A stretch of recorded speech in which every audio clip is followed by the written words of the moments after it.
we have a special guest. Um, Out of all the guests I brought on here, this is probably the one I look forward to the most. Mainly because people constantly, they give compliments and people are kind and I love the way you think and what have you. But I always tell them there's another person in my family who I've always admired their mind, and I'm like, Brett, if you want to listen to somebody go in depth on anything other than what I talk about, you need to talk to my brother. You need to hear my brother monologue on something. So I am beyond proud to have you on here. This should have But happened mm, months ago, years ago, especially when I was at Canon. We was like 4 hours away from each other, and of course, it just didn't happen. But um, it's happening now. So yeah, sure. I'm beyond glad to have you on here. I constantly talk you up. I'm like, bro, listen to this man talk. Anything from investing or, I mean, I remember the first time I heard you monologue about the NBA, and it wasn't nothing deep. You were talking about how you're reading a lot of the old books as it relates to like the '80s NBA, the '90s NBA, and you would just go on rants about. I'm like, bro, how does he just retain this stuff? And then in my own experiences, where people were like, bro, how do you retain this stuff? I'm like, I don't know. But then, of course, I remembered he Isaiah. And then when Exactly. I think about how Daddy loves teaching and how Mm. he's able to just riff off knowledge that he's retained.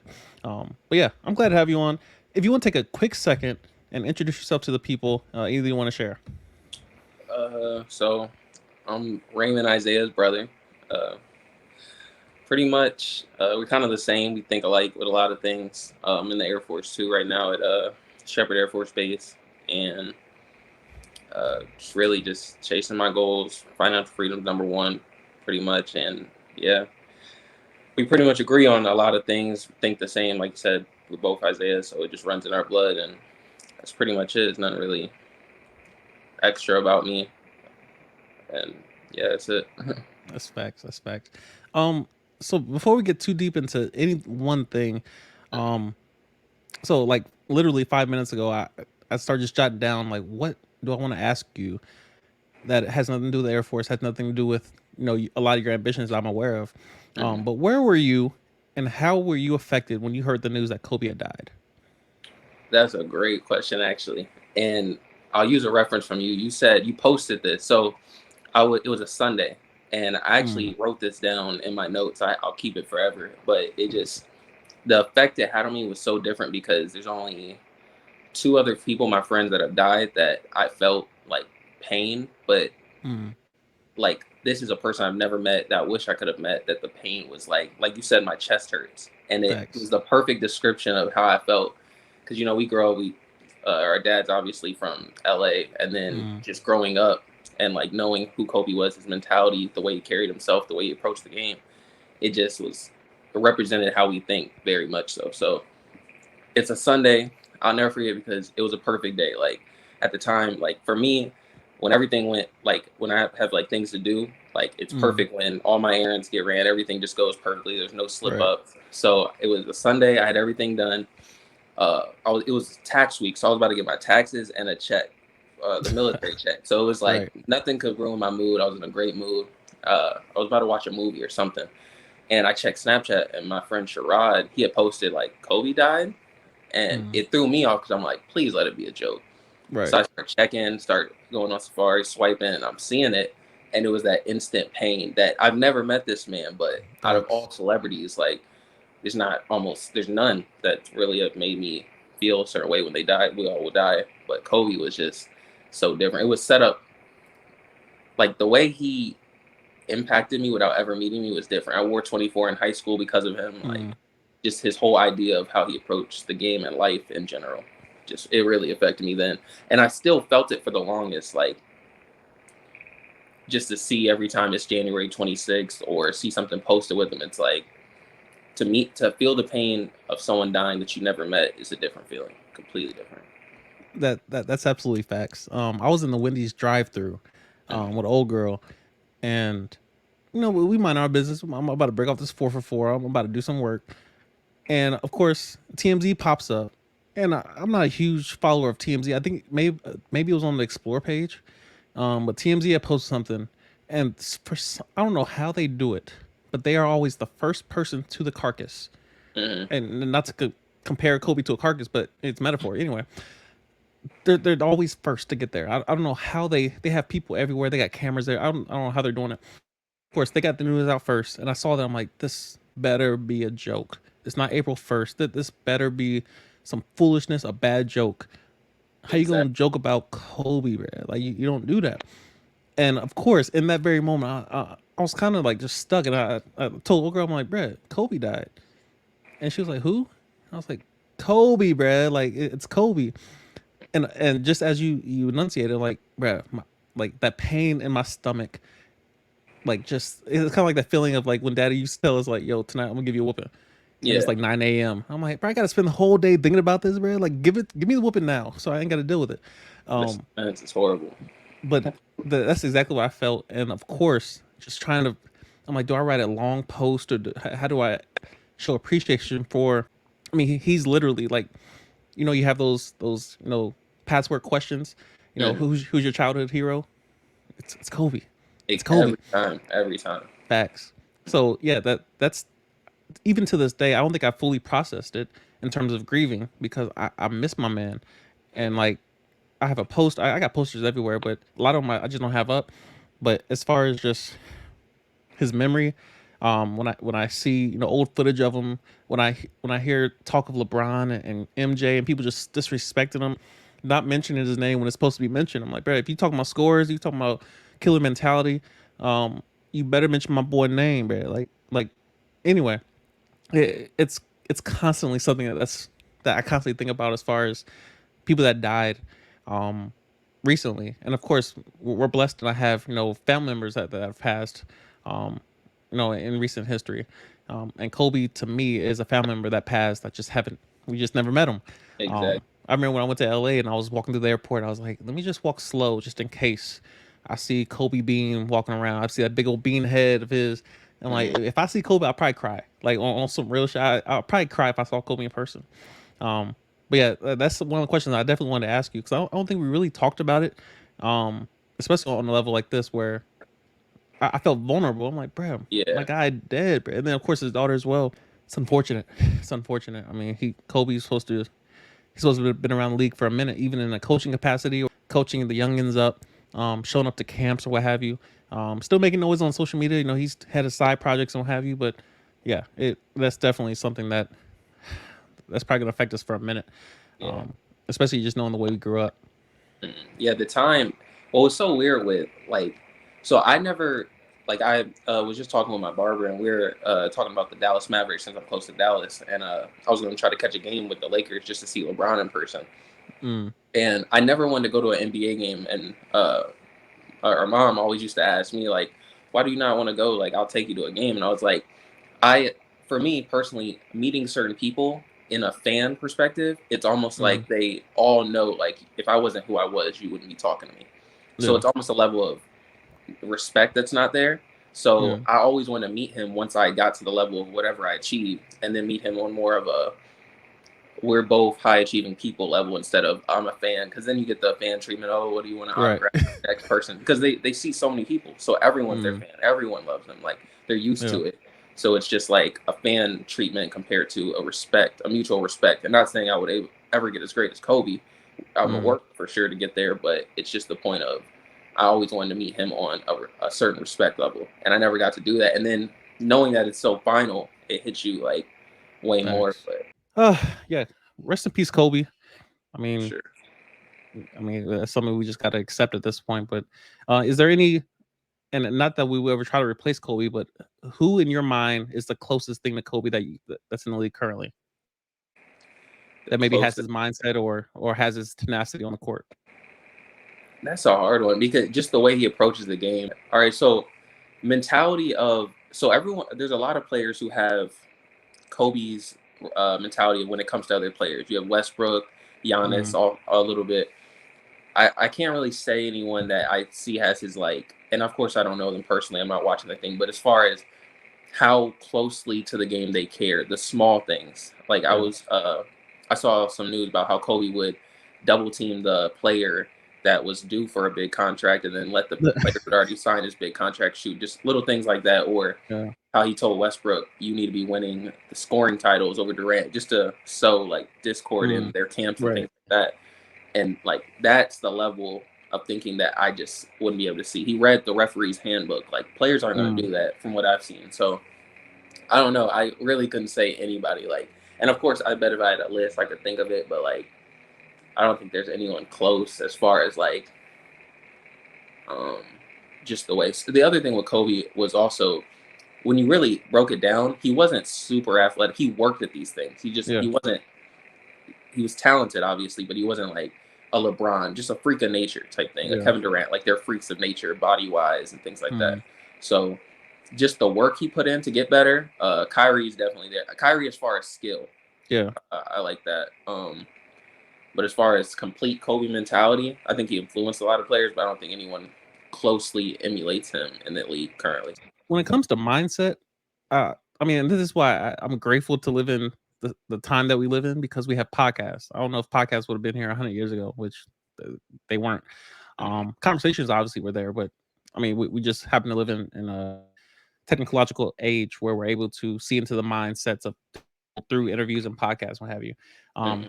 The Chris Paul talk, and just what he interviewed with JJ Redick on his podcast, and went into depth on how people accuse him of cheating when he just knows the rules better than everyone. And Exactly. like he swing through, just like KD uses a swing through to draw fouls. I'm like, James Harden, he knows how to draw a foul, and of course they update the rules, and you got to adjust. But that's what every player has to do, especially as relates to achieving at a high level. Not everyone is KD that can pull up as a 7 footer. Not everyone is jumping over people. Some people just are average. Like James Harden is 6'5". He's not overly athletic. He can Mhm. dunk, obviously, but he's not jumping over nobody. So he Exactly. found his way to get to the basket. Trey Young, he's our size. He's normal size Yeah. people. But I'm like, bro, I either got to shoot from 30, or when I draw a foul, I mean, I got to sell a little bit. Um, so obviously you have those kind of outliers. But when it comes to Kobe's mentality, probably the closest, and you kind of mentioned them, is Giannis, Westbrook, in tenacity of play. Giannis is probably my favorite player to watch right now. Him and Westbrook, and not so much Westbrook now because the Lakers are just we struggling to breathe right now. But LeBron Giannis, the 50 ain't got listen, a LeBron is doing stuff that he ain't supposed to be doing. His like I don't know what kind of nectar he be drinking in the morning, but um, as far as Giannis is concerned, he's probably my favorite player to watch as it relates to Kobe, because he's fueled currently by the words of Kobe, telling him, "All right, you got the MVP. It's time to get a championship now, bro. Like it's time to eat, for real now, like big boys." And Mhm. now he's showing like, bro, I ate now. It's time to eat a little bit more now. So, Giannis is definitely probably my list. Kobe's up there. You mentioned Kyrie. Um, yeah, just a lot of those type of players. Kyrie is just kind of the more soft skilled type. Not so much the angry, like I'm trying to get Yeah. mine. But yeah. Speaking of LeBron and the current state of Lakers, what are your thoughts on Lakers and how they're kind of struggling right now? Like, I think they're the ninth seed right now.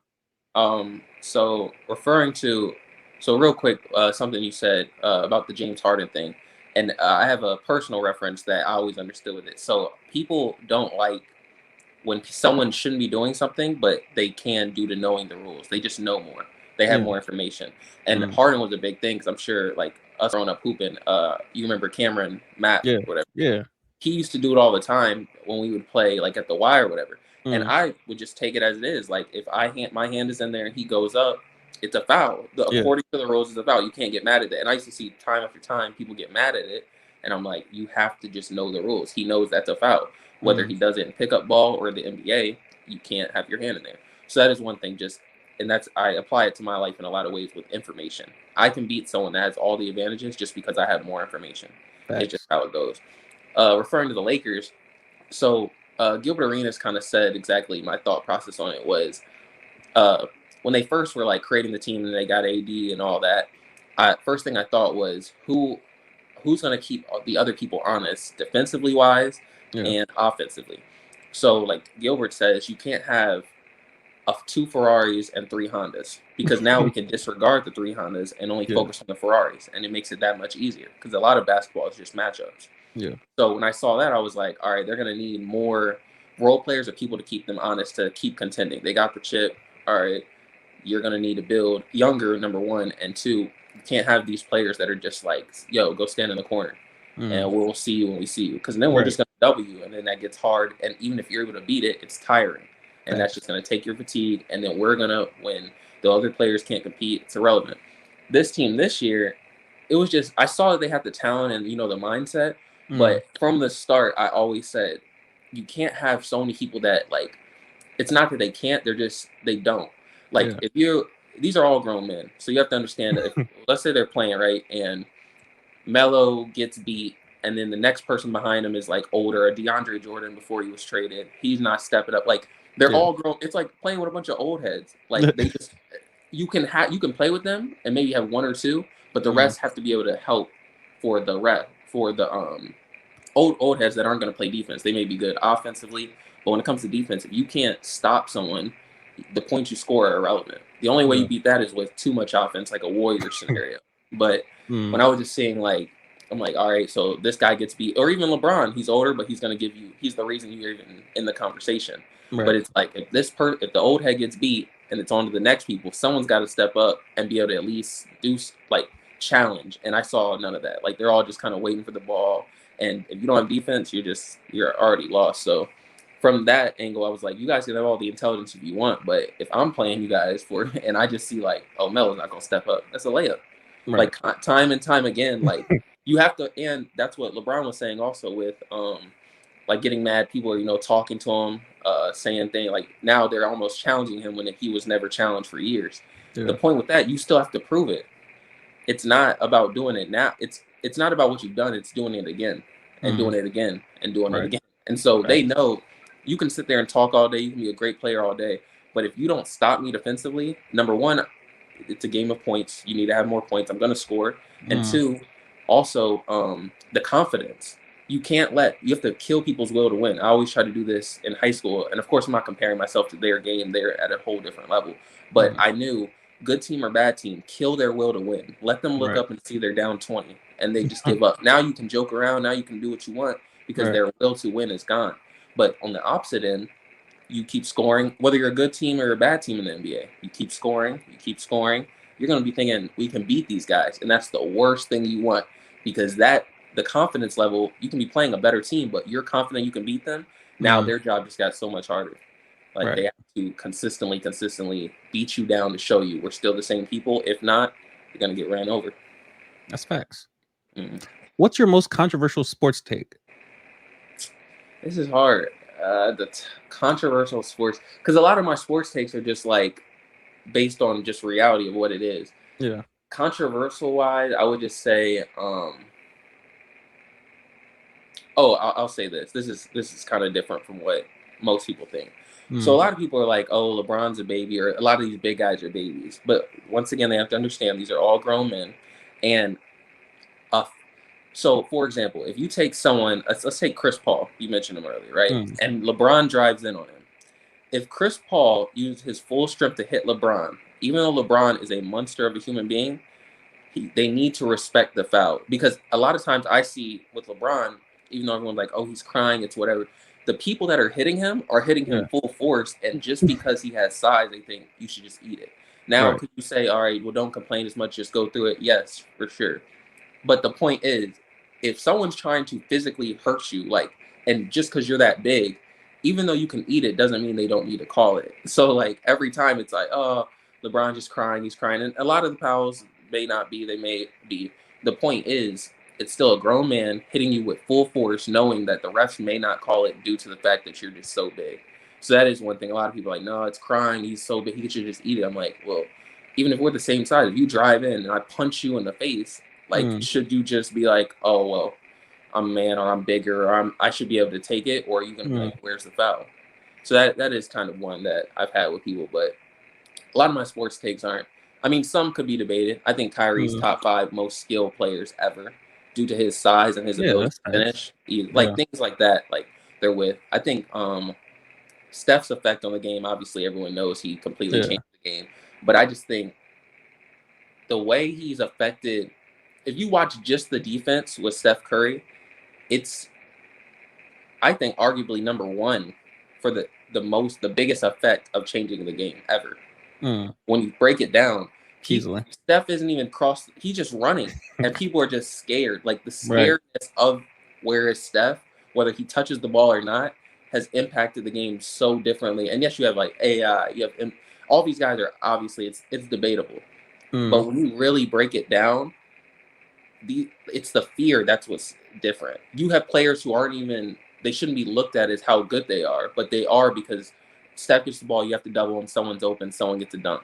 Like people can Yeah. have crazy years just off of Steph running. Don't even let Andrew him touch the Wiggins. ball. Just tell him to run. Andrew Wiggins somehow an all-star. I'm like, Mm-hmm. and he's a starter too. I'm like, bro, who is you, bro? Like, you ain't made no Yeah, noise since what? Well, he went yeah, to Duke Steph. or some dusty school. I'm like, bro, you've been irrelevant ever since. No, I think it was Minnesota took him first. I think. Um, and now he's starting his first All Star game. I'm like, yeah, you should be thanking Curry over there. Yeah, Um, for sure. but I would actually push back a bit on your LeBron analogy with Chris Paul. I think you're right in the sense that, all right, if you're able to visually see an attempt to foul someone, you should call the foul. But I think also refs have to live in reality and say, all right, I don't see him being affected by it. So is it truly? I feel like a foul is more defined by it. Did it affect your shot? Did it affect your ability to finish or make the shot? If Mm-hmm. you see LeBron drive to the basket and somebody hits him full force, no matter what their size is, and LeBron didn't flinch, didn't like he didn't feel anything. How do you it's almost bad, especially on the replays where you see the foul. LeBron, he's probably the greatest finisher at the rim outside of, well, especially at his size. Mm-hmm. Definitely in his age. But for someone who's driving the basket, Skip Bayless calls him like the greatest driver of the ball. I wouldn't disagree so much, man, because he's starting at the top. Like he's not just backing down like a Shaq.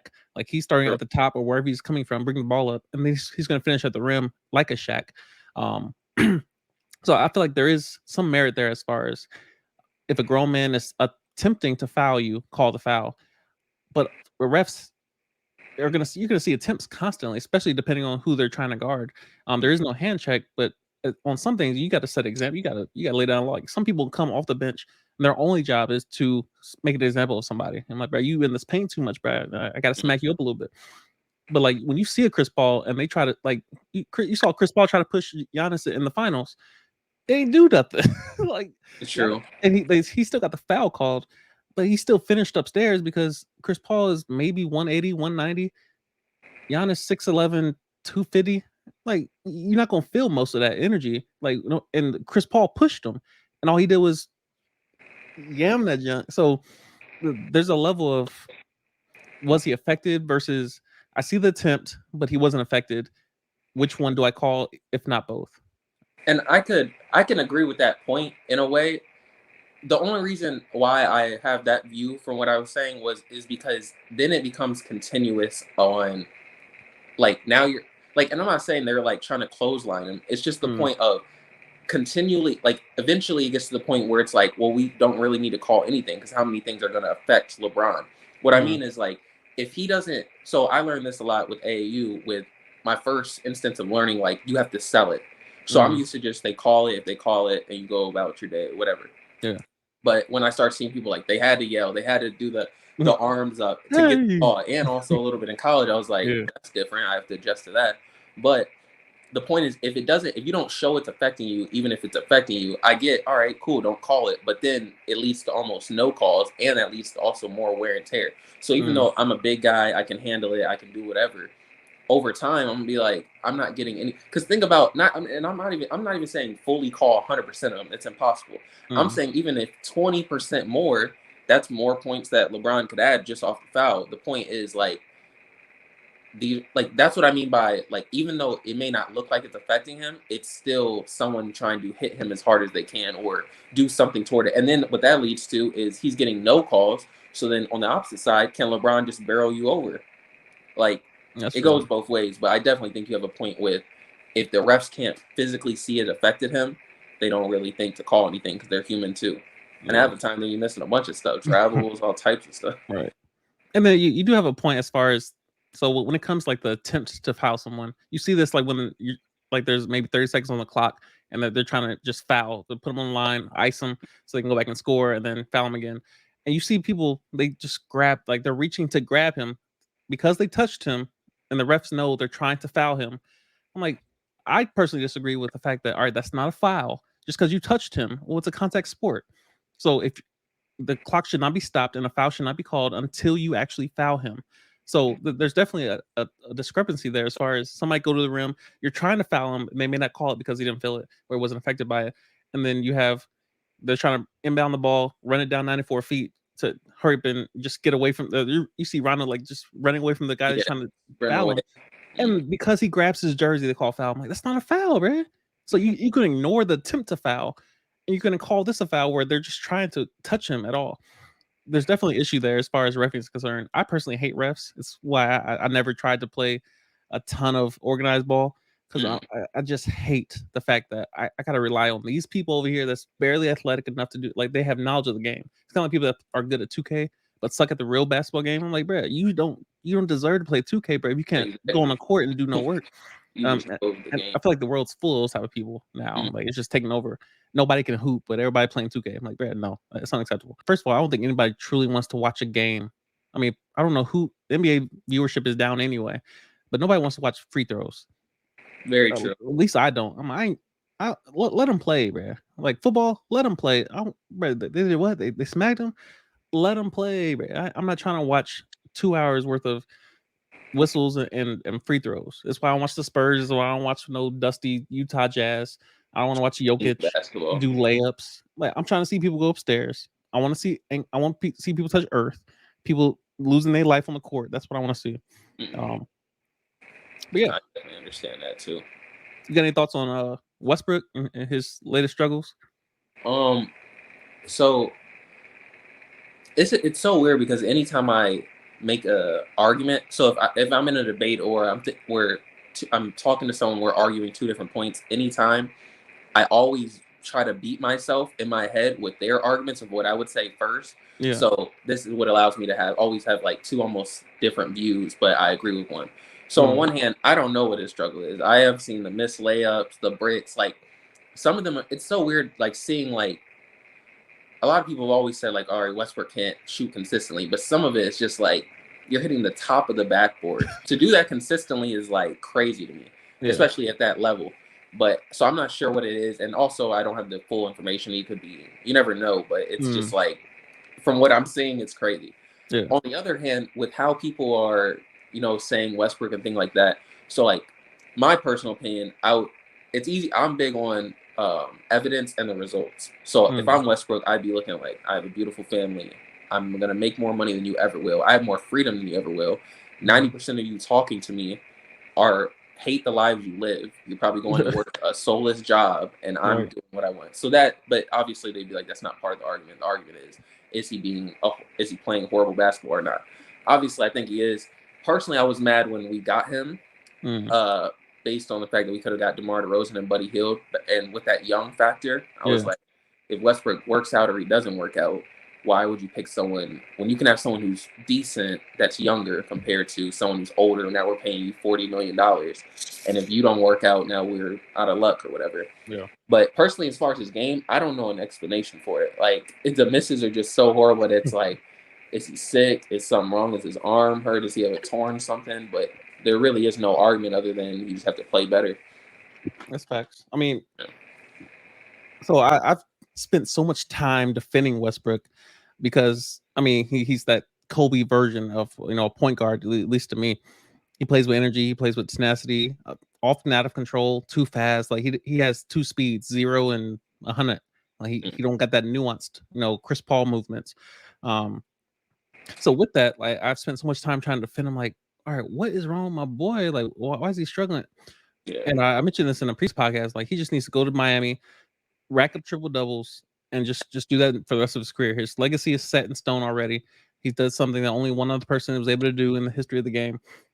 Stop trying to win. Like winning has its merits, and obviously you want some rings. You're trying to get rings. But at the end of the day, narrative is going to win the day.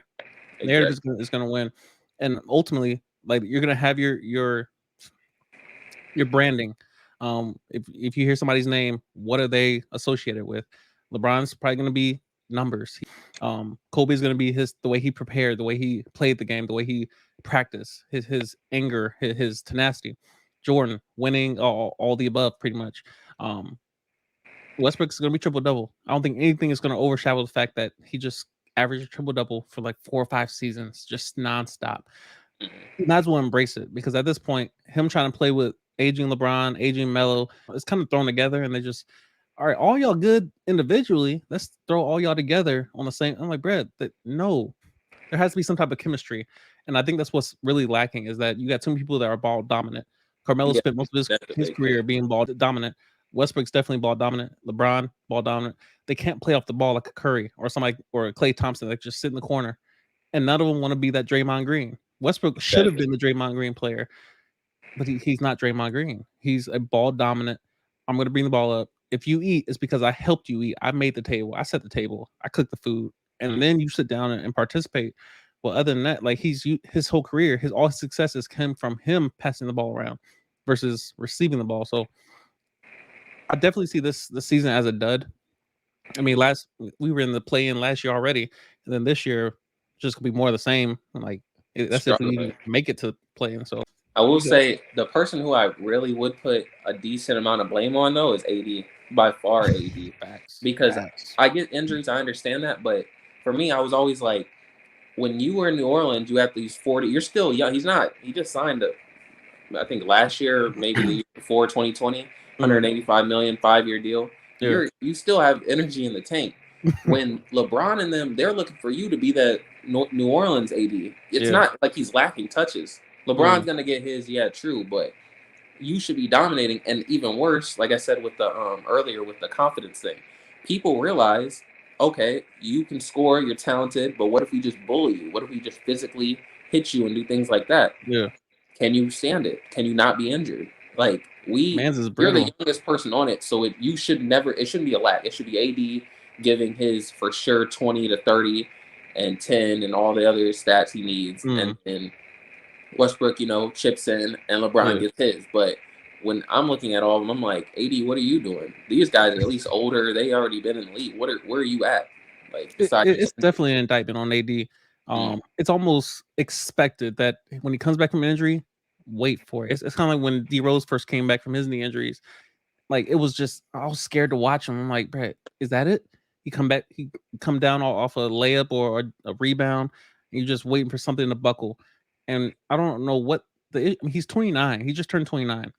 There is no you're in the prime of your career, bro. Get in the gym. You got all the best doctors. You're in LA. You're surrounded by the top of the line professionals. Y'all got to figure out. I mean, me and you played nonstop hooping. mm-hmm. We ain't had this many injuries. Good. I mean, obviously it's a different pace, different speed, but it's proportional Yeah, because we went most of our lives just not getting injured, like just hooping, just hooping, and on concrete no less, or in the Y on hardwood. So to see someone just nonstop, your body like, and it's really stretching because most injuries come from the lack of flexibility, where something gets torn, something gets extended, so something gets pulled.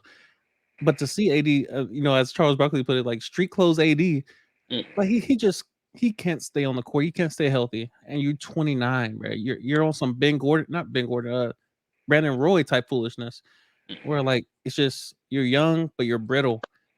Can't nobody depend on that. Like in the bubble, you did your thing. Obviously, everybody ate off of that. But now we're trying to lean on you. We're trying to lean on your youth and your talents. And it's something that's always bothered me is like you watch players in college, no injuries, not a single one. Zion Williamson, That not a is single injury. The second they get to the league, I watched old boy that's on the Knicks. I can't think of his name. He played at Kentucky. He came to the league, broke Julius his Randle. leg. Yes, Yep. broke his leg immediately. Like how Zion Williamson? He been the same size all his life. Not an injury in high school. As soon as he get to college, puts his foot through a shoe. Stop changing. Go back to the shoes you was wearing, bro. Comes to Mm-hmm. the league, his whole body don't work. I'm like, bruh, Yeah, it, that is true. it's almost as if they're just doing too many CAT scans, too many MRIs. They're just looking for stuff. I'm like, most of us been playing with broken stuff, pulled stuff, fractured stuff all of our lives, and we just never thought to go get an MRI every 2 minutes because it's too expensive. Well, in the NBA, they're going to scan you every 2 minutes. Oh, there's a hairline fracture in your femur. We have to do surgery. They have to go Mm, in to fix it. I'm like, bro, stop yeah, touching stuff, bro. Like, true. let them hoop. And like you see Zion Williamson just been out like endlessly. I'm like, why is it that the second these players they get to the league, all of a sudden injuries are just on 10, and Mm, y'all getting paid millions to not play? I'm like, bruh, pay me millions to not play. exactly. It's definitely on AD, and it's not all on him, but the fact that he's not even on the court, I'm like, bruh, you can do better than being out. Like, Yeah. just play bad. I'll take you playing bad or not playing at all. I'm sure it's a different level. Obviously, there in the NBA, we played on different. I just think it's more of, like you said, that's a great point with the consistency of the injuries now. Like Yeah, in college, you get injured, it's going to be top news. But then you see yeah, like consistently in NBA, oh, I'm out, I'm hurt, I have knee soreness, yeah. gone. I mean, a lot of these injuries we've never dealt with because we've just like knee soreness has always been a thing. Like you scrape your knee on the concrete, like, you gonna feel, you gonna go to school the next day. It's gonna be on 10, but it's never stopped me from hooping. Like, I remember I broke my wrist in high school. I was still out there hooping. Like it was Yeah, I still getting remember. buckets. Just I couldn't go a certain way. So we'll table that for now. Um, but yeah, the NBA's. I mean, you kind of see it's trending down in terms of it's just hard to watch at times. Like Ja's doing his work in Memphis. Hmm. He's like a new age D Rose. Yeah, He's definitely fun to watch. And then you got Kyrie playing every other game, if that.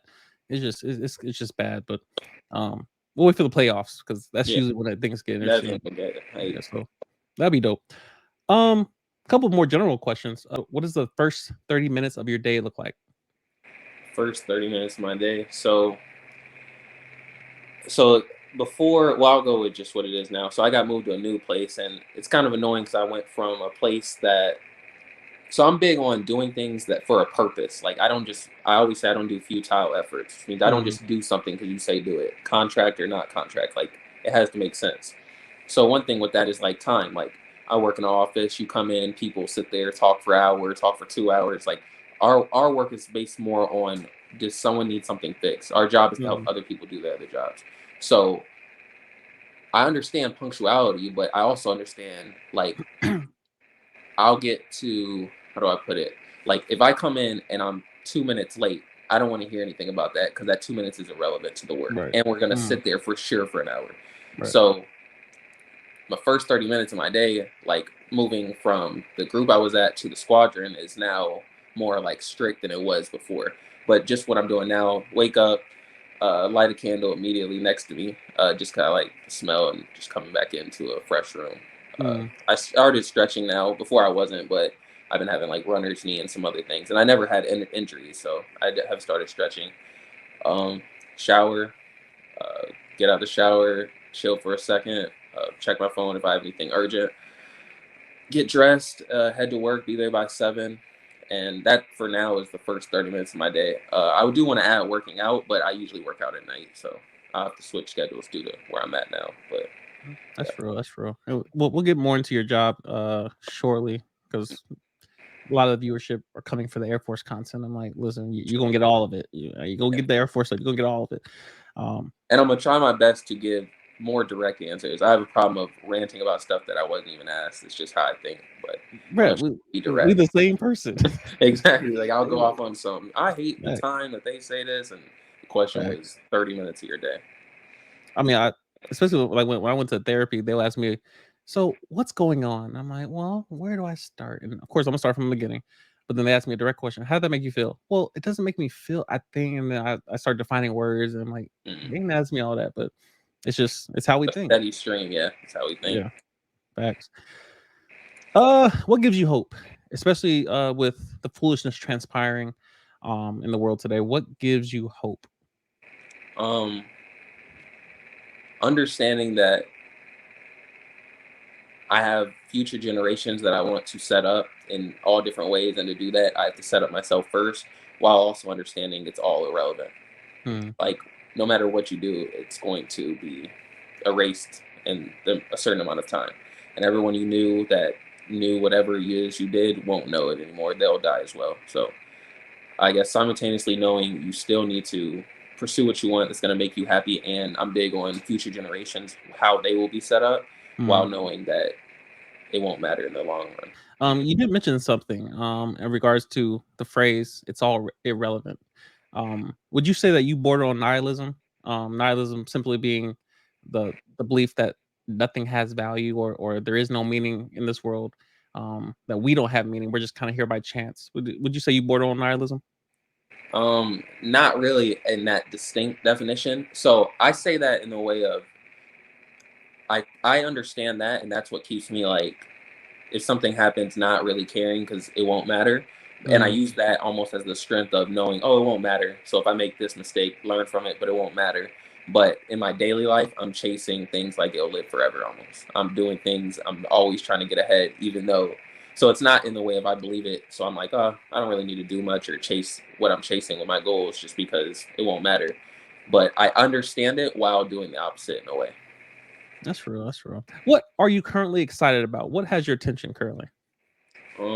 Currently, uh, honestly, just separating. Like Mm, and moving on to the next chapter. So like the thing I don't want people to get the wrong message is the Air Force provides a lot, but yeah. specifically what I care about was just the benefits and maybe a little travel and also just like so when I came in I always said I just wanted to get a stability and you mentioned this too like with stability I wanted to get stable enough to where I could just stop and see what I wanted to do like if you're Yeah. so busy on focusing on jobs and how I'm gonna pay my rent and get things done you don't you're focused on survival not like elevating Facts. or getting better so once I got in I'm like all right I'm stable what do I want to do and I kind of already had a plan with that I planned out like before with people that I associate with and things like that so the plan was to come in get the do the 4 years, save all the money possible, and then go back in and go into the shoe business that my friend currently has, and that's going perfectly right now. We've already been talking about it. Like it was in the plan way before I decided to join. Mm, So a lot of people can't understand that like when they see my views on like just the Air Force and how it runs, and not so much the people but the system. I always tell people like I'm getting out not because you did something to me or I have bad leadership. It's the overall system. It's the yeah. same. Like people are, oh, Right. it's different if you go here. You're in AATC, go to a real base. It's the system. It's the It's not. same everywhere. Yeah, it's going to be the same. Yeah. So getting out of this system and just excited to get into one where we don't do anything based on red tape and government Mhm. AFIs made by politicians that don't even serve and things like that. Just going to what can get the job done most efficiently and achieve our goals and have the best life we can since we only get to do it once. So it's Yeah. just like just excitement to get out. And it's actually bad because like you don't want to like I had read like you don't want to always set it up to where your happiness is just the next thing, the next journey, Mm, the next part of your life. yeah. And I'm not trying to do that, but I do it just by thinking and having to deal with what I deal with every day, and it just causes me to want to just get out faster. But I'm also like, try your best to absorb what, because I won't have this chance again. But try your best to absorb while you can this Yeah. part of your life, and not just be rushing to get to the second part or to the next parts of your life type thing. You But said something there, especially as it relates to the next thing. And like, all right, well, I'm uncomfortable where I'm at. So if I leave here, the next place will be better. I learned that very quickly when I went to Alaska that yeah, the Pentagon wasn't so bad. Andrews, as fast paced as it is, it was not that bad. And then you go to Alaska and you know go go through their winters up there and their darkness and their foolishness and like yeah, I miss DC, and then you leave there. I went to Cannon, and I'm like, I miss not having troops at in Alaska. And I'm like, yeah, I was in Alaska, but I didn't have troops to chase behind, and I didn't have to deal with these personalities. Like, there's just so many people to deal with in a given squadron. But I didn't really miss Alaska. I just missed the differences. And mm, then I leave Cannon, I come to Florida. I'm like, it's there's always gonna be something that you're gonna miss, and always gonna be something imperfect where you currently are. One thing I learned, and I'm still learning during my transition, is what I truly value and how much it costs to maintain that. Because the issue with a lot of people transitioning from one environment to the next environment, trying to escape, like people are always in search of relief instead of fixing their problem. Like they just want the exactly. pain to stop. I'm like, well, what caused the pain? Like, fix what caused the pain. Don't just get relief. Don't take Tylenol. What caused that pain to be there?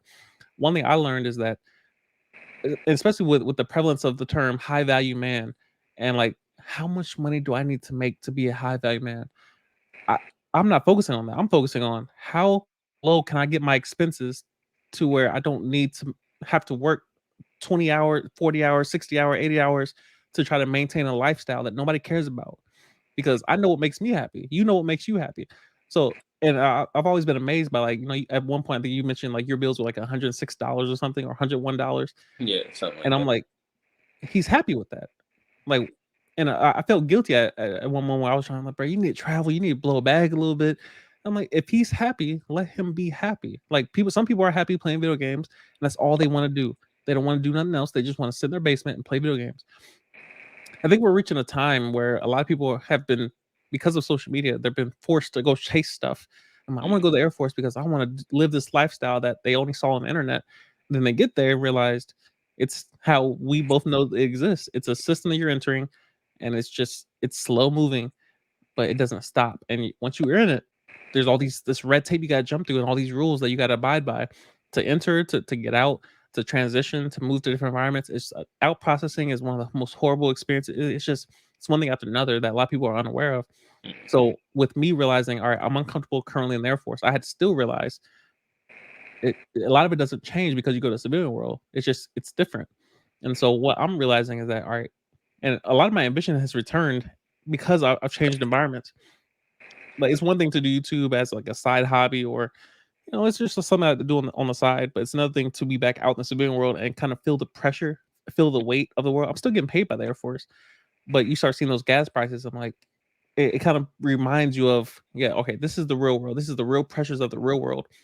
And of course, people like us, it drives us because our minds start clicking. I'm like, yeah, this is the energy I was missing. But I'm also, now it's different because I'm near the ocean. I'm living where I want to live. I'm in environments that I want to be in, and I have more control, which means if I fail at something, it's my fault. And having those reminders of, all right, I changed environments because I made a choice, but now I'm in a place where I have more control, which means if I fail, it's my fault. And now my actions, I feel more grounded in my decision making now, mainly because I can't blame, well, the Air Force, and the Air Force made me do it, and the system I'm in, I can't do that, and I'm not allowed to. Well, now you're back doing what you want to do, where you want to do it, when you want to do it. Don't fail, because if you fail, it's your fault, and you can't blame anyone else. You also mentioned the inefficiency of the Air Force, or the ineffectiveness at times. So, during my skill bridge, when I'm working with this gym, and it's something, it reminded me of you with Sneaker Ace, as it relates to the marketing and like the branding, and like the help building of a business. He put me in charge of growing membership because he saw I was on YouTube, I was doing podcasts. He was like, "You seem to understand social media a little bit better than I do," and it's nothing different than Gary Vee's been preaching for years. But now he's giving me opportunity to practice all my theories that I've learned from Gary Vee. And I'm telling you, it was the best feeling in the world, the best feeling in the world, when I would bring him an idea using social media, like just basic ideas of, he wanted to get a poll of his membership of, especially as relates to people that haven't showed up in 6 months to the gym, but they're still paying for it. He wants to know why and what caused them not to show up anymore. Is there anything they're unhappy with? I'm like, how do we get this information? I'm like, you have 1,100 people following you on Instagram. Post a poll and ask a question. Ask them, what don't you like about the gym? What can we do better? You can get the information today. He was talking about grabbing paper and sending out surveys, sending out emails, calling people. I'm like, people don't answer their phones. Exactly. Don't call nobody asking them about a quick survey. Text them, or put it on social media where they're already looking while they're driving through traffic. They will stare at their phone, endangering the lives of thousands of people just to see the next post. That's where their eyes are at. So when you mentioned, the inefficiency of the bureaucracy that we're trapped in, Mhm. it reminded me of why I'm leaving and why I'm glad to go back to the civilian world, because I'm telling you, the freedom that I felt, and I'm sure you're experiencing this as well as with Singer Ace, is that the tools available to you are not limited. Like, you're not just, all right, take that piece of paper and that pencil and go figure out what everyone on base and everyone around the world on different Air Force bases, what their favorite color is. I'm like, a piece of paper and a pencil is all you give me to figure all that out? You go to the civilian world and they say use any tool that you can get your hands on. Facts. It's just a different feeling. I feel more, and I hate this word, but empowered to complete a task based Mhm. off having way more resources available to me. It's a different environment, and it's something I missed about my ability to be effective is not limited to Air Force systems only. So That's definitely a real thing. And I tell you, check out Alex. Are you familiar with Alex Hermosi? Nah. He's that's actually why I understood when you said nihilism. I Yeah. was watching his videos. Top dude is top. Like he really on his stuff. Say less. Definitely deep dive into he's specific for gyms, but he's switched and now he runs acquisition.com. Okay. Deep dive all his videos, watch his iced coffee hour interview. Dude Mm. is really good. But also too, you said earlier about the bill thing. I wasn't happy. I always say I'm big on permanent solutions. So Mm. I'm not looking my whole life like you said you want to lower your expenses. I want to do that as well, but I want a certain lifestyle, so I know it requires a certain amount of money. It wasn't that I was happy having that amount of bills. I just understood, and you have told me this with the Air Force is an artificial environment. So I know when Mm. I go back out in the civilian world, it's real bills, it's real things. You're not getting your Yeah. rent paid for, things like that. So I've been preparing for that since day one.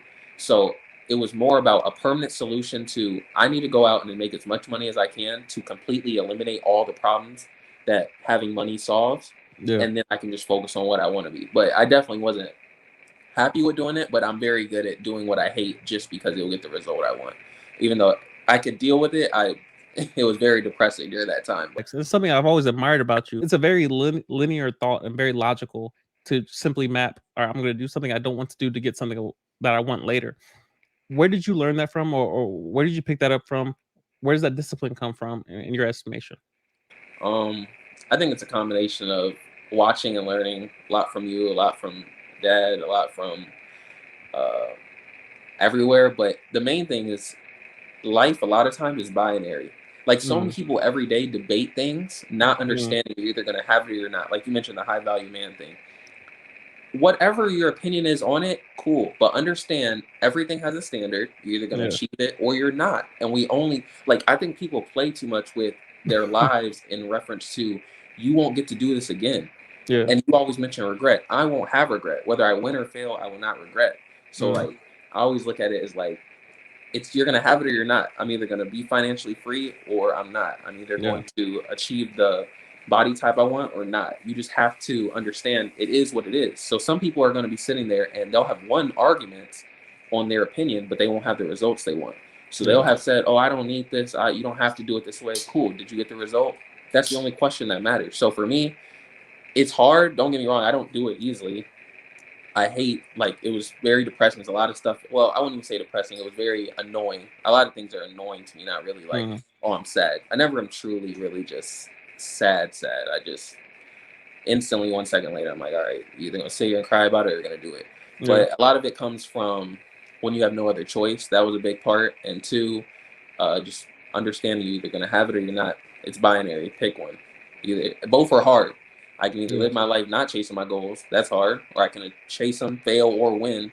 That's hard. But you got to pick. Like people put too Facts. much extra into. Well, I kind of. It doesn't matter. Are you gonna have it or you're not? Because we're all gonna look up. That's the thing. We all will. Hopefully, most of us will grow old, and one day we'll have to look back at our life and be like, "Did I achieve it or didn't I?" And Yep. I just know I'll be completely happy knowing I tried and win or lose, than knowing I didn't try. So it's so simple. Facts. Like you told me before I joined the Air Force, you have to jump. That Yeah. was some of the best advice I ever received because it's like, oh, I don't want to leave. I don't know where they're gonna send me. I'm not trying to go to no North Dakota, no none of that. Like, Yeah. but you got to jump. And then now, at least I won't have to look back and be like. And that's what really drew. I remember you told me that, and I really thought about it. Are you gonna look back and be like, I wonder what it would have been like to just be in the Air Force for 4 years, like Mm. just four of your whole life you're gonna live. I wonder what it would have been like. Yeah. So I did it. So it's just now I don't have that regret. I won't look up at 80 and be like, oh, I didn't know what it was like to be in the military. And also, part of me wanted to carry on. Our dad was in the army, Yeah. the legacy Yeah. of serving, and you both Facts. served. So I was like, why not? But life is binary in a lot of ways. That's my answer to that. That's facts. I mean, and it's partly why I'm in Florida right now. I have flashbacks to sitting at the desk at my 3 monitors, miserable as hell, just thinking about like. And Mike will send me pictures of fish they catching in Florida. And of course, he's in a much different tax bracket than I am. Mhm. But and a lot of his friends like they own their own tire shop or like a bunch of entrepreneurs down here, and then just different tax brackets. It's a retirement community, so it's not a lot of me's floating around as far as people that are not so much established or certified, if you will. But just remembering them, like, and you pinpointed it. You only get one chance at this, bruh. Like, most people will spend their life trying to become this high value person. And like, I'm not valuable until I make $100,000 a year. I need to make $10,000 a month to get 120 grand a year. So people would put me in a certain category that more or less does not exist. It's kind of like borders between states. It's not real. Mm. Me and Mike was arguing about this yesterday. I'm like, nobody knows the shape of a state. It's not real. People think that New York is a certain shape. It's not that shape. Land is land, water is water. And we draw lines and we call them borders, and we say, okay, over this line, that's California, you gotta wear a mask. Over this line, you don't gotta wear a mask. I'm like, what are y'all Mm. talking about, bro? It's an invisible line that y'all call the border, bro. Facts. So when I think about like sitting at that office, Cannon Air Force Base, miserable, looking at Excel sheets, I'm like, I would take so much less money to live in Florida, to be able to walk the ocean every morning, to work out, to be in an environment where I'm able to use my gifts the way I think, the way I articulate, the way I communicate, the way I'm able to be effective every single day and take way less money. And it doesn't mean I have to take less money because somebody might be willing to pay, but the fact that I want to be happy, I want to be fulfilled, and most people will spend so much time trying to, you mentioned like the stability piece. Some people need stability because they're drowning, so their only goal is, can I just tread water? So for those people, join the Air Force to get stability, because if you're drowning, you're no use to anyone. You can't help your family, can't help your friends. You're drowning. You need to be treading water at the bare minimum.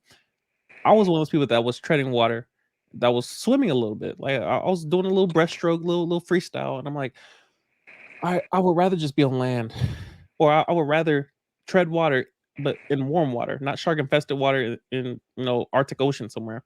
I'm probably using too many analogies, but the point is, No, I understand. I got to a point where I was just tired of being stable in an environment I didn't want to be in. I'd rather be unstable in an environment I want to be in, because at least I have all the inspiration in the world, because I know where it exists. I can go to Miami and just sit at a coffee shop and watch and observe and look around. And all that, I'm telling you, that energy translates to content. It translates to me editing. It translates to me reading, turning on different podcasts. It translates ASAP. I listened to a podcast yesterday about Jack Conte, the CEO of Patreon, and I immediately took everything he said and made a live stream about it. I'm like, all right, you want to be a full time creator? You need to ask your people that support you, that watch you, and it may not be like, subscriber count is one thing. There's another thing to look at, how many people are watching your videos. It's a big discrepancy. It's usually a percentage Mm. of, all right, it might be 5% of people are actually watching your videos consistently versus the 12,000 people that click the button subscribe. It's not the same. So talk to those 70 people that are going to watch your video today. Talk to the 140 people that are going to watch the video in 2 days. Talk to 1,000 people that are going to watch it in a week, and ask them to support you. You have to be vulnerable. You have to ask. You have to go out of your way and be direct and say, I need your help. Help me do this right here. You're going to get a lot of no's, but that's the point, because you're going Exactly. to get a couple yeses. I got memberships yesterday. It was because I asked. And it wasn't, my goal is 1,000 memberships, $5 a month. It wasn't, 1,000 people that hit the button immediately helped me. It was two, three, four, five. But that's the whole point, is to wake up every day and say, I'm going to ask, I'm going to try, and I'm going to pursue the environment I want to be in. It's highly valuable to be around people that are thinking the same way you are. Like the people I'm around right now, that they all know I'm trying to do a podcast. They don't interrupt me. Go do your thing. Go do your thing. They know I'm at the beach every day. They know I'm in the gym every day because I work at a gym now. They understand my trajectory and they're not trying to interfere with it. Versus the Air Force, like, no, we know you're trying to do a YouTube thing. We need you to come to work at 7:30 and stay here till 4:30 and do stuff. Mm. It's amazing to be in an environment of pursuing what you want to do, and it's grounded in your truth. It's not something that's going to fade like, juicy fruit gum or something. So, Mm. I definitely relate to a lot of things you just said. Yeah. Well, you said once, I think you tweeted, you were like, I didn't need stability as much as I thought. And that really hit me. Mm, I was like, I needed stability, but not the full 4 years of it. yeah. Because it's just the environment. And I completely understand where that energy thing is. Like, I always tell people, like, like right now, I'm completely having a great day. Why? I'm not at work. Like, the Air Force is the best job when you're not working. Like, Facts. and Facts. it's most jobs are like that, but it's like still getting paid. You're free. Like, I'm just happy just to not be sitting at a desk for no reason when there's no even when there's no work. It's not that I'm sitting there like, oh, I want to be paid for nothing. It's there's nothing to do. I'm just supposed to sit there. So it's just I think for both of us, it's just we understand it's a system. Uh, it's a problem with the system, and we just need to change it. So that's where we both are. That's real. That's real. But yeah, who are you consuming right now? I would say the person I'm probably consuming the most of is probably Jack Conte, CEO of Patreon. But I will also throw up probably Kevin Samuels is up there as well. Entrepreneur in Cars. But yeah, who would you say you're consuming the most of right now? Um, I would say Andrew Tate. He's works with Entrepreneur Facts. Cars. Yeah, That's my Andrew guy. Tate's Yeah. big. And his brother Tristan. Yeah. And it's the thing that a lot of people can't understand, especially in today's day, is just I don't have to agree with every little thing you say. But if you say information that's correct, I need to take from that. Like I Facts. hate when we got to cancel this guy because he said that. If it's bad, it's bad, true. But if he said 2 + 2 is 4, it's still 4. Like I Facts. want to hear that information. So, like a lot of people disagree with that statement, I guess, but it's Mm, just that's just how I think.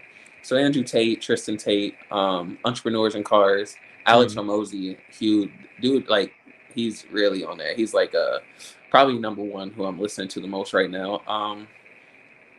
Let's see. I still watch Gary V's. I got the message from him from Yeah. years watching. He's gave me some of the greatest advice ever, but Yeah. Gary V still. Speaking of Gary V, Yeah. what are your thoughts on NFTs? So NFT. So the hardest part, crypto, NFTs, metaverse, has been one of the hardest things I've ever studied. Stocks, I read probably easily hundreds of books, and I Yeah. just instantly, all right, now I understand investing. Just not that I'm super successful at it. I'm a buy and hold person, but I just Mm, it was easy to understand what they meant. Crypto, metaverse, and all that, and NFTs.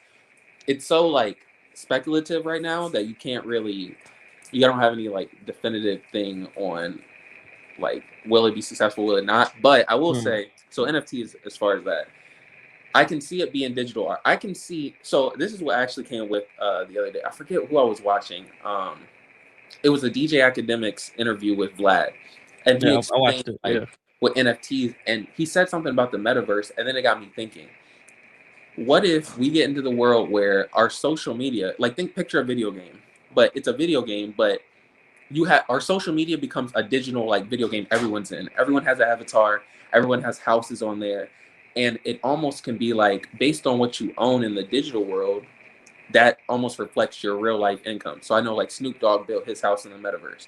He's Mm. going to have a house that only a Snoop Dogg could afford in the metaverse or digital land. And I'm still not super familiar with it, but I can definitely understand the digital art piece. This person owns this and we can see it. So as far as that, I think it can definitely be successful, but I'd say right now it's all speculative. It's all what you can buy now that will sell tomorrow. But Yeah. as far as future, I could see it being a part of the next what social media is today. Non-fungible token is what a NFT is for those who don't know. Um, but as you kind of alluded to, it's like buying something that has value, but not right now, really. But you'll sell it. It's kind of like you go to the store, you buy an apple, and instead of a receipt, they give you an NFT. And because you bought an apple at that day, at that time, at that store, that receipt or that NFT can be sold later because of that. It's like a weird. It doesn't exist now, but it exists later, or it's not valuable now. It'll be valuable later. Um, and it falls in the same category as social media does for our grandparents. You're like, Mm-hmm. y'all doing what? Y'all got Exactly. touchscreen phones doing what with it? Face, y'all poking people? What is that? Commenting, subscribing? What are y'all doing on there, man? Like, put those screens down, go outside and play. It falls in the same category, and it's why I'm also studying it now. Because I was listening to Jack Conte, he was like, "Bro, we are becoming our parents and our grandparents because of something we don't understand fully, and it could be scandalous, it could be dusty, it could be worth nothing, and just people just wasting money. But until we truly work to understand it and discover whether or not it's valuable or not, or whether or not it's the future or not, we are just the skeptic sitting in the corner puffing on a pipe saying, "All right, that no, that ain't nothing." I'm like, you're literally walking past real estate for sale where the future Disneyland will be built on. Mm-hmm. Will you buy that land, or will you just walk past it and say, "No, no, it ain't worth nothing. It's just Disney Road, Disney Street over there." I'm like, no, it's literally the future. It's why I tell people like, bro, content. Like, if you're building a business, there should be internet content to capture the business because that's where the eyeballs are at. They're not on billboards, even though billboards do work. There's a lady that I work with at the gym, and she works at a newspaper. Newspapers are still around. Radio stations are still around, but podcasting, YouTube, TikTok, Facebook, Instagram, like that is the current marketplace. And so a lot of people are trying to build a business on MySpace. I'm like, listen, it don't work, bruh. You Blockbuster, gotta they're go. at home for a reason. So Go. yeah, NFTs are definitely a thing. At least from what I'm studying now. I'm still looking further into it. Apparently Gary Vee made 90 million off it already. I'm like, he different. He different. And of course, he does have more or less a cult following. Yes. I think kind of like where Kobe's cult, and I'll say Kobe's the goat in my emotions, knowing he's probably not the goat in terms of his full body of work. He probably's not the goat, but in my world, in my view, yeah, it's Kobe. But I always yeah, get two lists. It's MJ, and then you have all like, oh, the debate, oh, LeBron or this person, and then it's like personally it's MJ, Kobe, LeBron. But the real list is, like you said, it's going to be on this whole body of work. yeah, And I will say too, that's the mindset I'm trying to keep with NFTs and crypto and the metaverse. Crypto is easy to understand. yeah. I definitely invested in that heavy, but um, understanding that I'm thinking how my grandparents were thinking with social media, with the internet. Yeah. Like, oh no, I can't be, because even Gary Vee has said multiple times, people thought the internet was a fad. Like, and Mm, now you look at it, it's like you thought the internet was a fad, one of the right. easily probably number one, the greatest human invention ever. Facts. Like, it's just like keep that mindset for studying those, because it's so hard to understand. But Mm, 20, 30 years from now, you don't want to be the person who like, yeah, I could have bought that. I saw it yeah. every day, but I just didn't want to study and learn it. So And the cool thing is that at some point it's going to be simplified, where kind of like Apple, you see 50-year-olds with iPhones, and you see 10-year-olds with iPhones.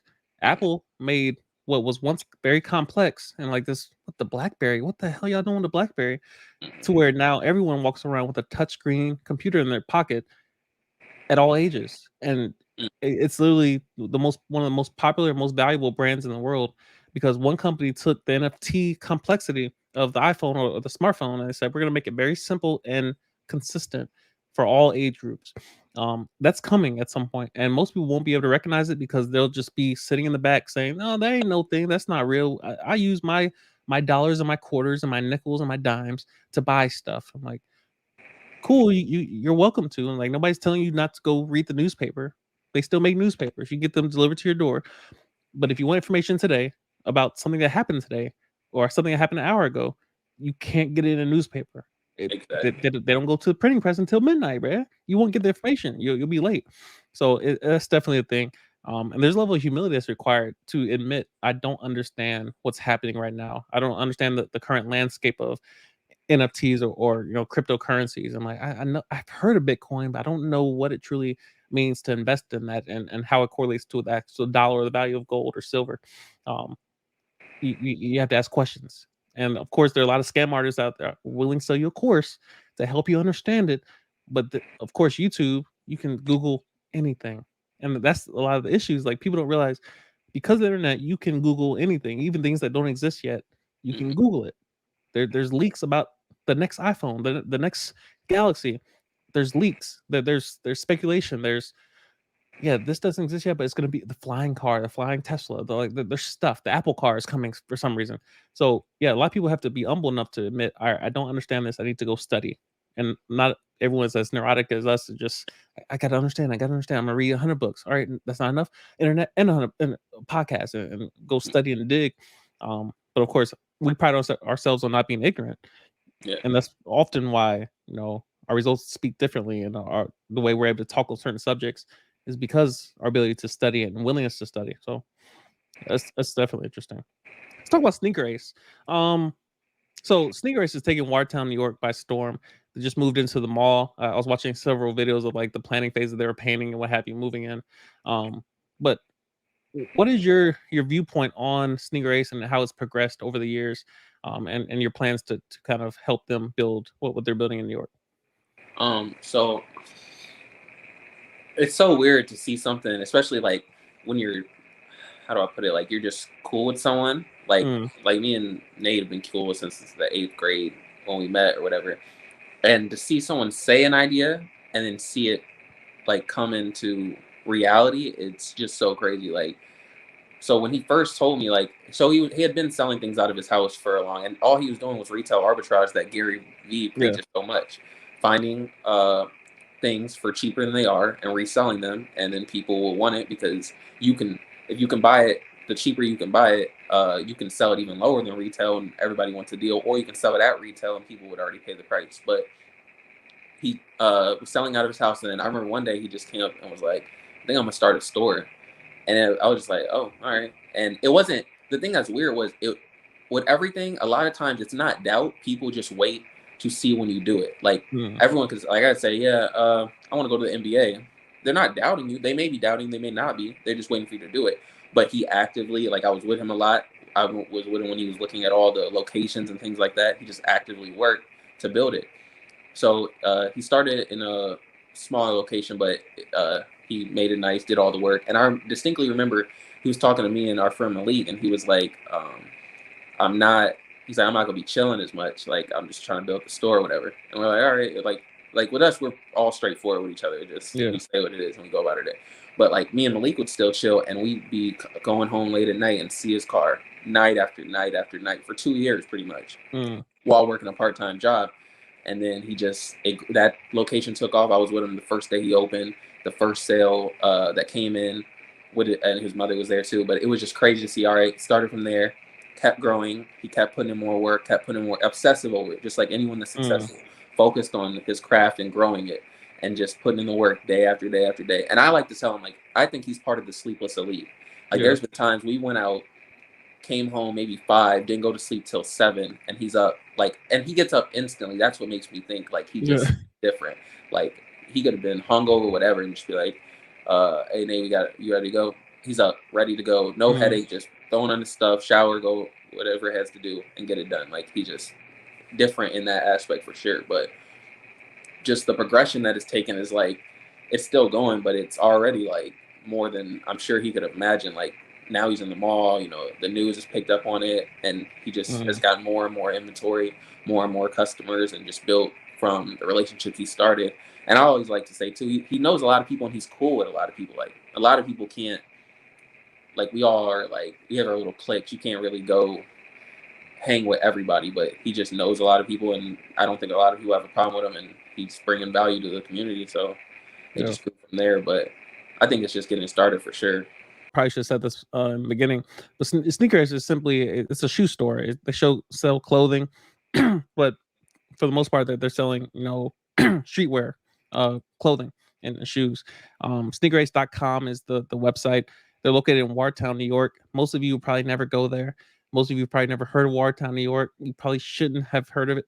I know a lot of Army people. If you get stationed at Fort Drum, New York, you'll be in Watertown. Salmon Run Mall. It's a dusty mall, you understand, but it's the only one you got. So be grateful. But yeah, Sneaker Ace up there. Shout out to Nate. Shout out to Sneaker Ace individuals. I did want to bring that out. It's good to see growth. When you're trying to build something, you have to be obsessed with it. I was laying in bed when we were texting, and I was like, you know what? I don't feel like doing it today. I take Sunday off. We ain't gonna record today.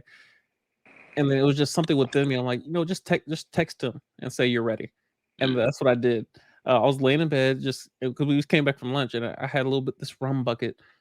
Florida drinking is what you do during the day. mm, So I had this big old well, rum bucket, and the drink was just on 10. I was dehydrated as hell. I was on the beach this morning. Um, and so yeah, I was a little tipsy, just kind of sleepy a little bit. So I'm laying in bed, just kind of laying there. I'm like, bro, I need to make some content. I got to post. Um, and then I sent you that text. I'm like, I'm ready, and I wasn't ready. I was just laying there.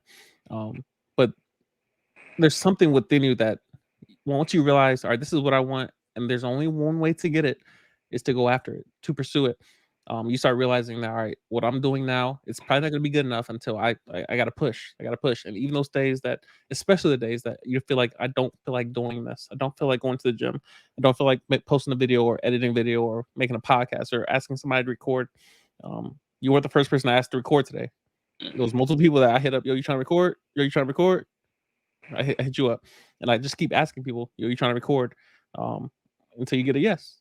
And so, of course, it's an ongoing thing of, and it's a lot of loneliness of being by yourself, of trying to build something, and nobody will care until the news picks it up, until they see, oh, bro, oh, you say you full time on your podcast, you say you're sponsored now, wow, or now you're building out a studio or something. Nobody cares while it's just me in this small little room, um, with one camera, with one light, with one laptop, with one monitor, reading questions off my phone, interviewing my brother, or interviewing some friends from that I used to work with. Nobody cares. But at some point, people are gonna have to pay attention. And of course, I think me and you have had a chip on our shoulders most of our lives. There's part of me that's always been angry, to keep it 100. Something always been angry about, like, why is the Ball brothers successful? Why not us? Like, why are we not on an equivalent plane as the Ball brothers?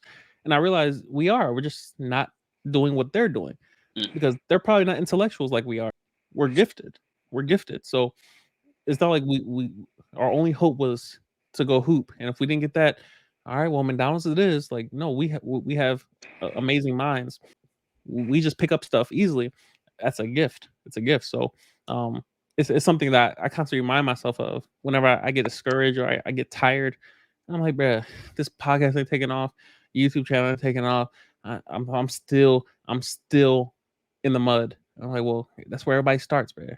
That's where everybody starts before they get to shine properly. We gotta get out the mud. So I think we're both kind of still in the mud, but we're still moving. We're still moving. So I expect um, that further down the line, we'll be referencing this podcast. We're referencing, the time in the Air Force or the time in Watertown playing video games in the back room, eating burritos. Like, those times are not forgotten. And it's something I Yeah. constantly reflect on. It was like, I remember when we was hooping in the room, and like it just be musty and hot, and we playing T-Pain off my phone, and like just the memories of, like, where things were so much more simpler. But now as adults, we have established goals and direction to go in. So, but yeah, I want to touch on a little bit of Air Force, a little bit of Air Force. Mm. Um, what was the stimulus that caused you to want to join the Air Force? So this was weird. So like obviously during high school it was like dealing with my mom being a single, well, both our moms being a single parent, all that. Yeah. It was like she was just, I guess, overbearing and type things like that. So like the thing with me is I've always been confident. I just like Mm, to be able to back it up. Like I want to have evidence that there is no contest that what I'm saying is true. I don't like right. just saying something that's not true. So a big part of that for me is I want to be able to show my intellect and things like that. And I think a big part of that is you have to have results. And my specific thing I care about is money and things like that. Just financial freedom, because Mm, that's what allows you in today's world to do what you want. So with me, I still wanted to get out though my, I guess, young and have fun. So I gave myself 2 years after I graduated. I was like, I'm just gonna do what I want. And we did a lot of stuff. It was fun. Like it's a lot of close calls like that could yeah. have kept me out of the Air Force for sure. I had a Yeah. lot, but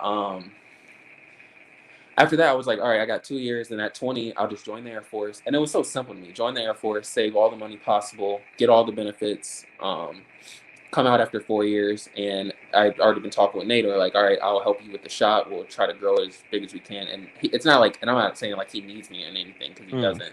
It was just more of like a, well, we'll see what happens type thing.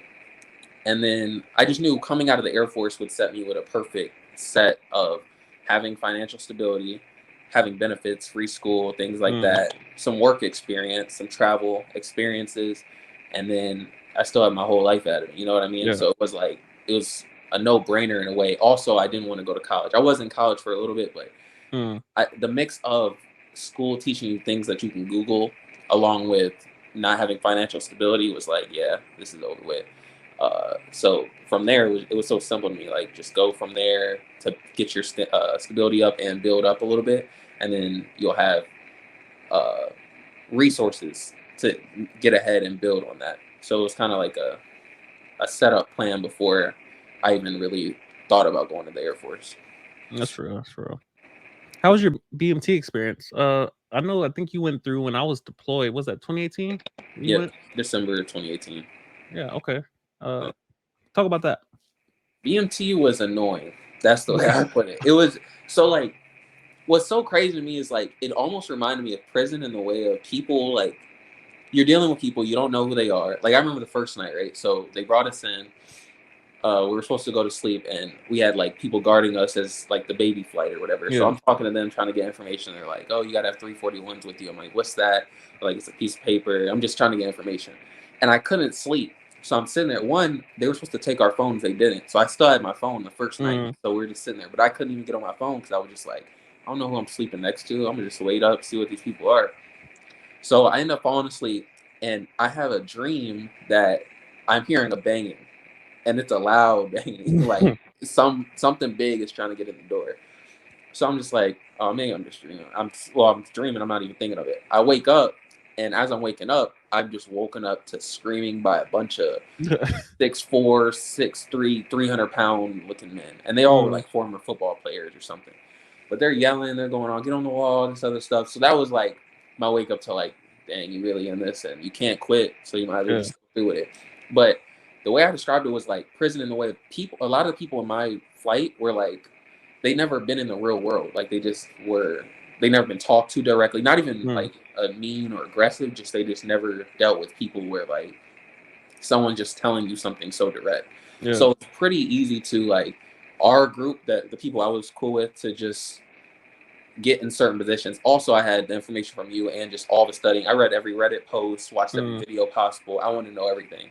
So I just kind of, it was very smooth in the way of knowing what jobs you want, how to do it, how to set things up to get the easiest experience, how important protein bars are, Yeah. like selling my protein bars, like stuff like that. So it wasn't hard at all per se. It was just annoying to deal with, and obviously waking up every day with 50 dudes in a room. It's like you're dealing with smells of men everywhere. Yeah. Like it was like to want to smell just a female or something feminine in general was like heaven. Like Facts. you just could not wait to get out of that 50-person room. But as far as the people, my group was we were all the people that had the most real world experience. So like Mm. we could almost run things in a way. And like just something as simple as like so, if you have a female MTI in there, you can't start changing to take a shower after like PT. We were Yeah. all smart enough. We put our clothes in the shower, in like the bathroom, and then we would just run in and go already start showering while she's talking to them. So like we Yeah. have, instead of a 12-minute shower for 50 people, we got until they come in plus that time. Like just little things like that, a lot of people could never catch on to. So Mm. it was annoying as far as like I can't have music. I can't. I'm around people that are annoying. There's some people I would just want to slap. It's how it is, but it wasn't hard or like strenuous per se. And then once the last day comes, it's like, dang, it really went pretty fast, and it's on the tech school. So it was Right. annoying but easy. Speaking of tech school, so your job is admin. Yeah, Is that the proper title for it? yeah. Well, administration. Administration. Okay. Yeah. Talk about how you got that job. Was that a job you came in wanting, or did they just No, throw you so in that that's job? oh yeah. So it's a job I wanted. So with my recruiter, I kind of already knew like I'll learn the rest, but for sure you're not getting me for 6 years, Yeah. and I'm not getting a job where I'm doing actual work while somebody sits in an office, Yeah. with AC and heat and drinking drinks and eating snacks for the same pay. So I came and I was like, I want admin. He's trying to give me healthcare, which a lot of people wanted, but I didn't want it due to the fact that me personally, if you're sick, I'm trying to get away from you. I'm not running Facts. towards someone who's like, I got whatever it is. I'm just gonna get away from you. So I wanted admin. He kept trying to give me healthcare, but he finally was just like, and this was the one trick I would say he got over on me. He was like, I got you what you wanted. And number one was contracting, just Mm. because I knew the money you can make after. But he was like, I got you your second choice. And I was like, what? He was like, open admin. Me, I'm Ugh. like, all right, admin. He's like, you're gonna get an office job. I'm like, all right, cool. You got me what I wanted, cool. And he's still, all right. You want to do 6 years? 4. 6 year 4, every time. Like that's Mm. not the discussion. So I go in, but I'm not understanding open. You can do whatever. Right. So I go through basic. You go to the building where they tell you your job, and Yeah. I'm looking on mine, and my friend Macintosh, his sister was a surgical tech. So he Mm. was like, he knew what it was. I was like, what is this? It says surgical. I was like, I got the wrong thing. And they're like, no, it's what you got. You're open admin. You're getting your job. And when I went the first week or the third week, they gave us like papers of what you could get, and mine was between personnel and all sources intelligence. So I was like, oh, I'll be cool with either one of those. Like all sources intelligence has a good employment for after the Air Force or high civilian demand, And personnel is exactly what I want. I want to be able to, like Gary Vee, I was taking his advice: get a job that pays you the most, where you have to do the least, and spend that Right. extra time working on yourself to get ahead. So I'm like, oh, I can only get one of these two jobs, but I get surgical set, and like they're telling me like, oh, you're the surgeon's like bitch, basically. Like you got to do what he say. He can throw stuff. You got to tell him like all his, hand him his like, you just basically his assistant, and he just do what he want with you, I guess. So I'm like, I don't really want that. Plus, I was like, I'm not good with like, it's not like I'm bad. I don't think I would be bad with it. I don't want to be in that life or death situation with someone who's sick, because I know me Facts. personally, I'm dipping. I'm not, oh, this person has this rare disease. Sorry, I'm out. Like, you guys don't have to Article 15 something. I'm not sitting there while you coughing and all that. So I end up going to Fort Sam for that. I get there or whatever, and I already knew I was already done, right? But then they start telling stories, and the dude was like, "This job, you will get hurt at some point in your career, no matter how long you train." Like, he was telling us one of his friends that was in the same job. You're never supposed to recap a needle. He recapped it, and the person they were working on had HIV, and he ended up contracting HIV. And they told me stuff like, they're like, we have stories where a dude got hit by a bus, his jeans went up into his butt, and they had to pull it out. They're pulling jean and chapstick and his wallet, like stuff like That's that. too So I'm like, much. yeah, I'm out. So they tell us that you have the option, if you have blood aversion, if you're scared of blood, you can get a job that day. So I get sent to get reclassed, and I got admin. So it was a long journey in it, but I got what I wanted. And like, listen, I'm one of those people who always believes I have a choice in every situation. Facts. I have a choice. I have to deal with the consequences, but I don't have to. Oh, you signed a contract. I have a choice, always. So, That's facts. and a lot of people couldn't understand, because they're like, well, you won't be doing something that's an actual job. You're just an office worker. Yeah, but now you're working out in negative weather, super hot weather, to fix a jet, which is, we need that, true, but Yeah. we get paid the same. And I Facts. believe that for you might not. So Yeah. So that yeah, was. talk more in depth of what is admin. Yeah, what does the average day look like for someone who works in admin? So admin, most of the time you'll be either CSS, Commander Support Staff, or Postal.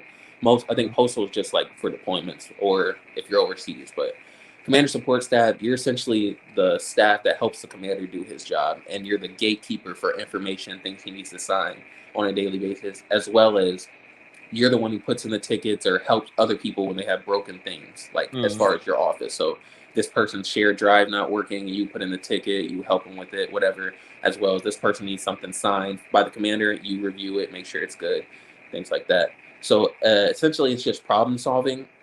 It's very easy to learn. The stuff's not hard. The only annoying part about it is just it's consistent with, you have to deal with people creating problems that, and you don't get to, they want you to fix it every time, but you can't question why it's being created. So if someone asks you to give them access to a certain folder 6 times, and you're like, all right, why do you keep losing access? They don't want to get that. They just want their access back again and again. But I mean, for someone like me, it's irritating, but I can't say it's hard.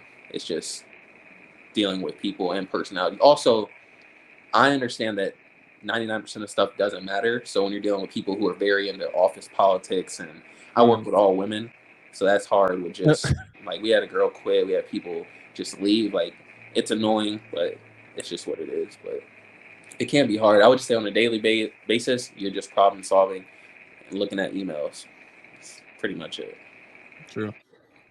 Is there anything that, I mean, being that you're separating, is there anything that you wish you would have accomplished over the course of your 4 years, or had a chance to do, opportunity to do, that you didn't?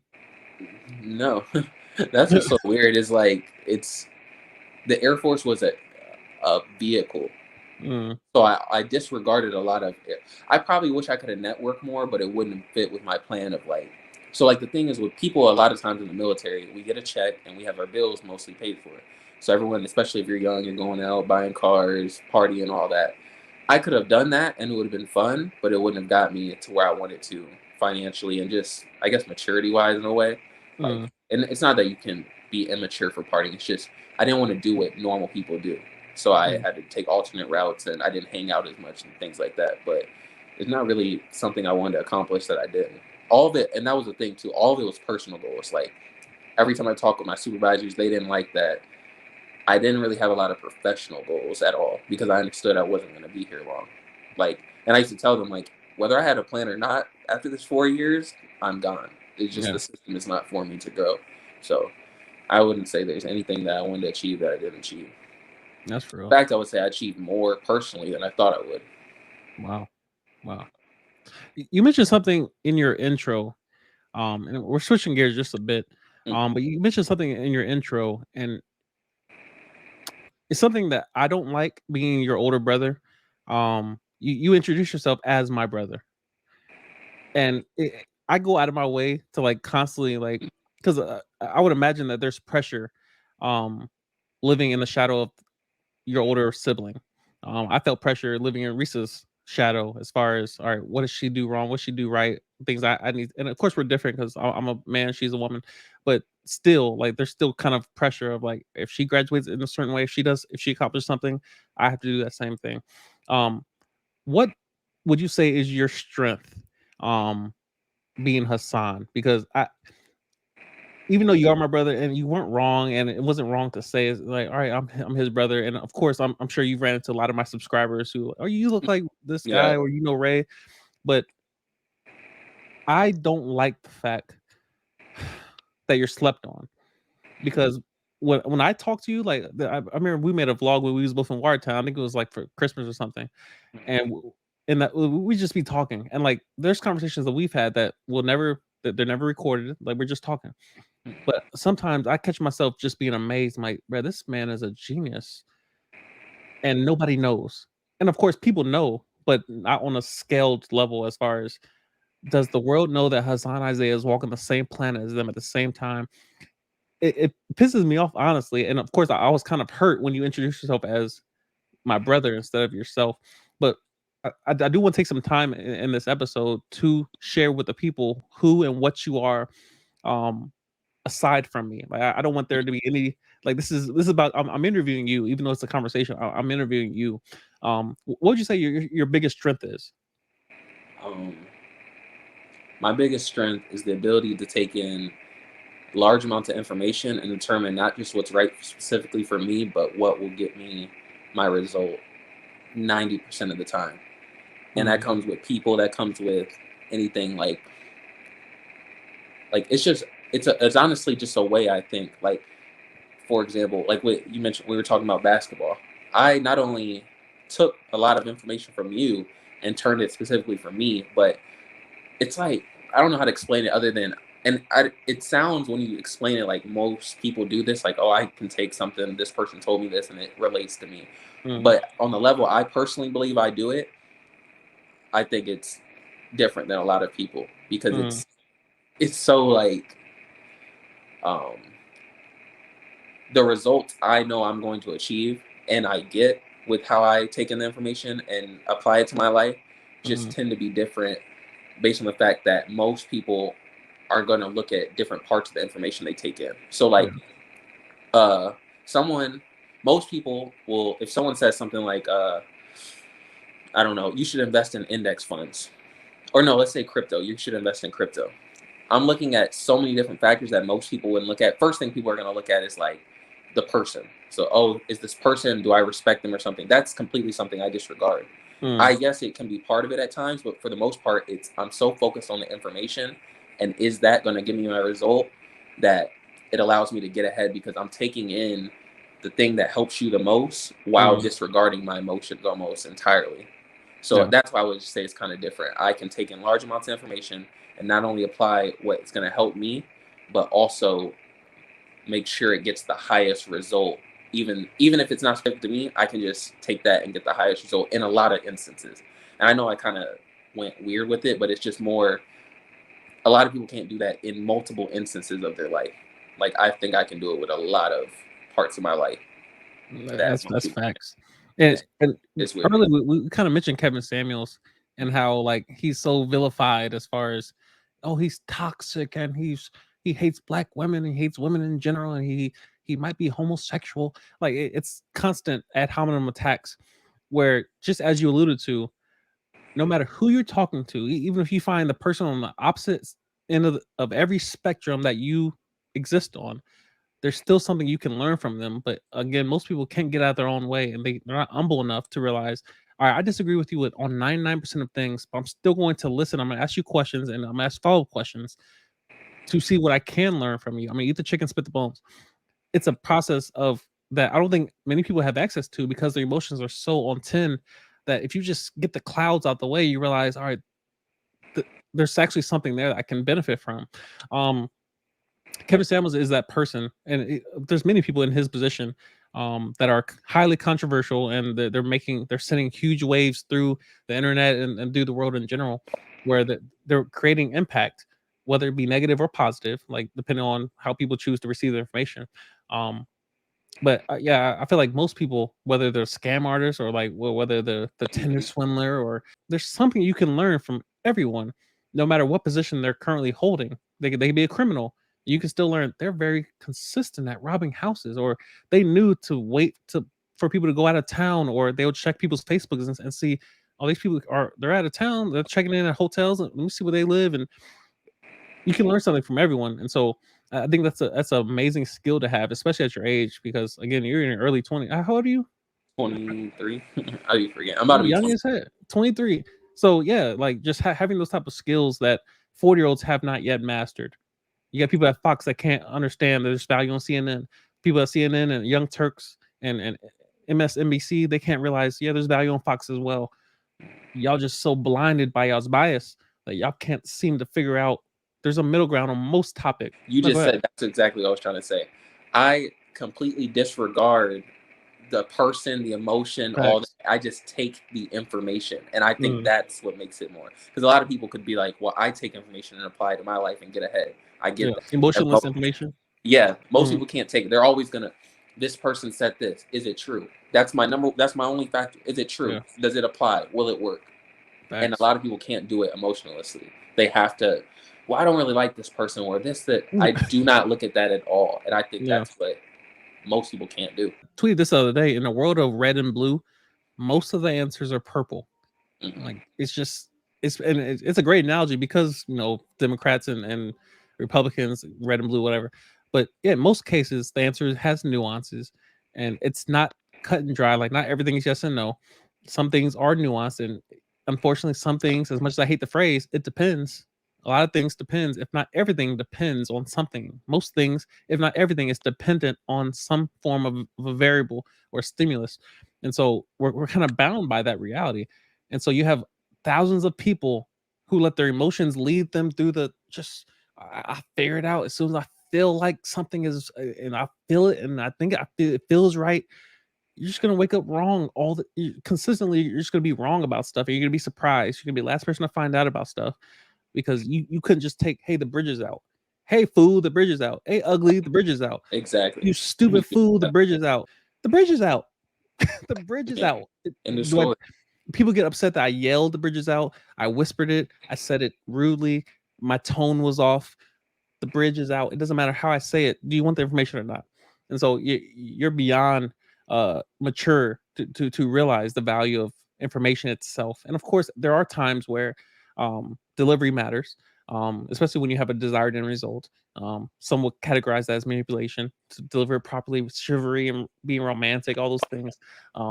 But yeah, at sometimes there are moments where delivery matters, especially if you're like trying to sell something. A salesman, they probably should focus on their delivery because they're trying to get someone's buy-in.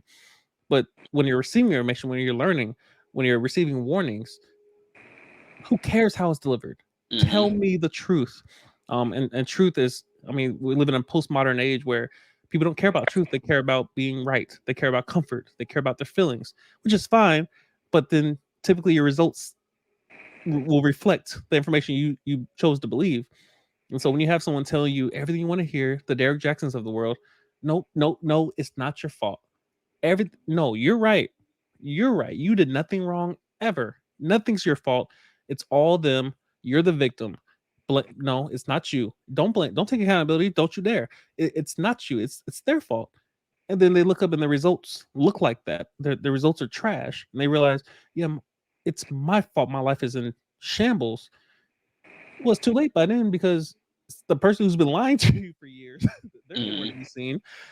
It's unfortunate, but a lot of people find themselves in that cycle, and it takes someone to tell you just straight, direct truth.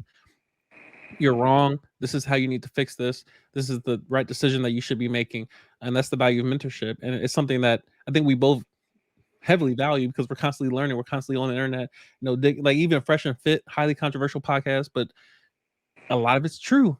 And a lot of people disagree because they don't like what they're saying, or that they might feel like their toes are being stepped on because of the information being transpired. And not everything they're saying is right. That's kind of the point, is to listen and to take what you believe and test it with fire, test it relative to the truth. Of course, your experience may be an exception.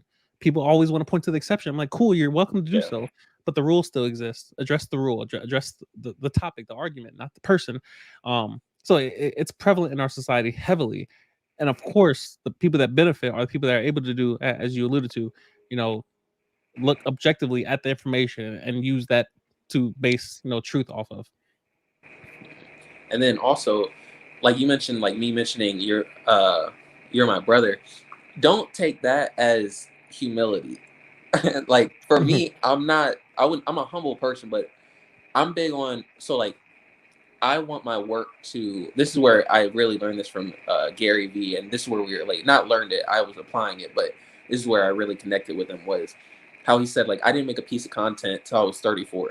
Yeah. The big thing with me is I want so much my work to, like, I'll give a better example. If I was LeBron, I wouldn't argue with anyone ever. Just look at the work. That's all I refer to. Google me. I'm just that person that wants their work to talk. You can have opinions. I just need you to see the work.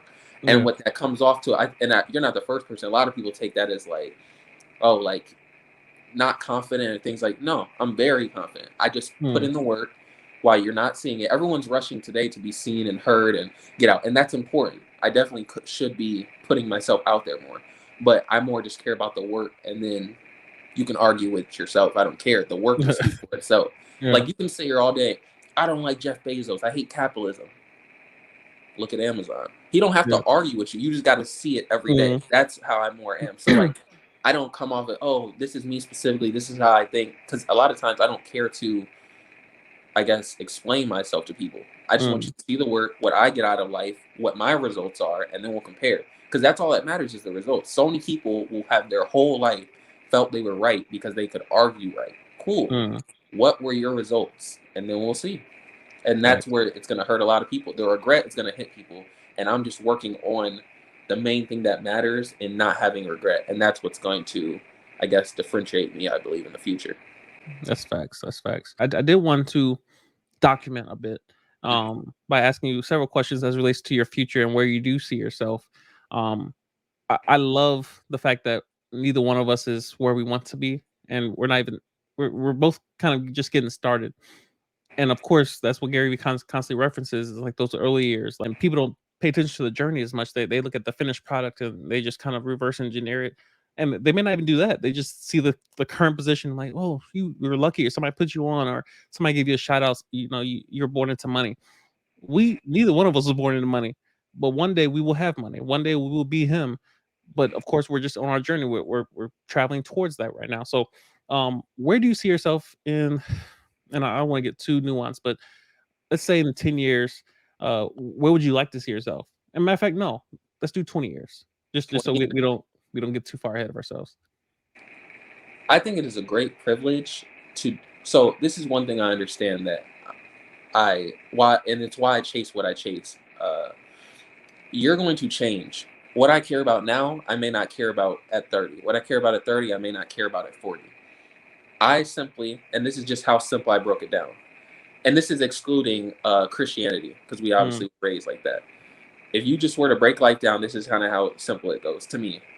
There's things you want that you can't get: love, contentment, happy, things like that you can't get with money. And then in today's day, there's the other half where you need money: housing, all types of things, the ability to do what you want. So I just looked at it as, I want to be financially free to take that 50% out. Then I'm fully able to chase the things that money can't buy. And I'm not saying it's supposed to make you happy or anything. I just don't want to have to deal with it. It's annoying. I hate the fact that I wake up to an alarm clock. That's just a part in me, right? And that, I think, will lead me to, in 20 years, I always just add, number one, like, I don't know if I'll have a family. I don't know what I'll be doing. I just know whatever I'll be doing, I'll want to do it, and I'll get to do it every day. And I always try to say, like, if this was thousands of years ago, and to do that, you had to be king or a great warrior or something, that's what I would be chasing. But in today's day, and it's not everything, and the health, these are all other things money can't get. I just want the financial freedom because that takes out the annoying things to me. Waking up and you got to go to work, you got to go do this, the things that we all have to do that we don't really care to do. So I know for sure in 20 years, financial freedom, and then whatever with that, I could see myself definitely having a family. And overall, not it's not about stopping working or anything like that. It's just doing what you want. Mm. Literally, what if I wake up a day, oh, I want to go here, I want to try this, I want to go to this passion project, I'm gonna just chill with my family, I want to do whatever it is that I'll be doing, it'll be something I want to do. And I can't name specifics because planning is pointless in life. You don't know what's gonna Yeah. happen. God forbid I could not make it tomorrow. You know what I mean? Yeah. Like, so it's not really a specific thing. I just know whatever it is, I will be doing it, and I'll be doing it every day if I want to, or not at all, and I'll be on my own time. That's really it. Just chasing my own freedom with my time. So in 20 years, I see myself having that freedom with time. Specs. Is there a city that's exists in your mind that you've always thought, or maybe a country that I would love to live there, move there one day?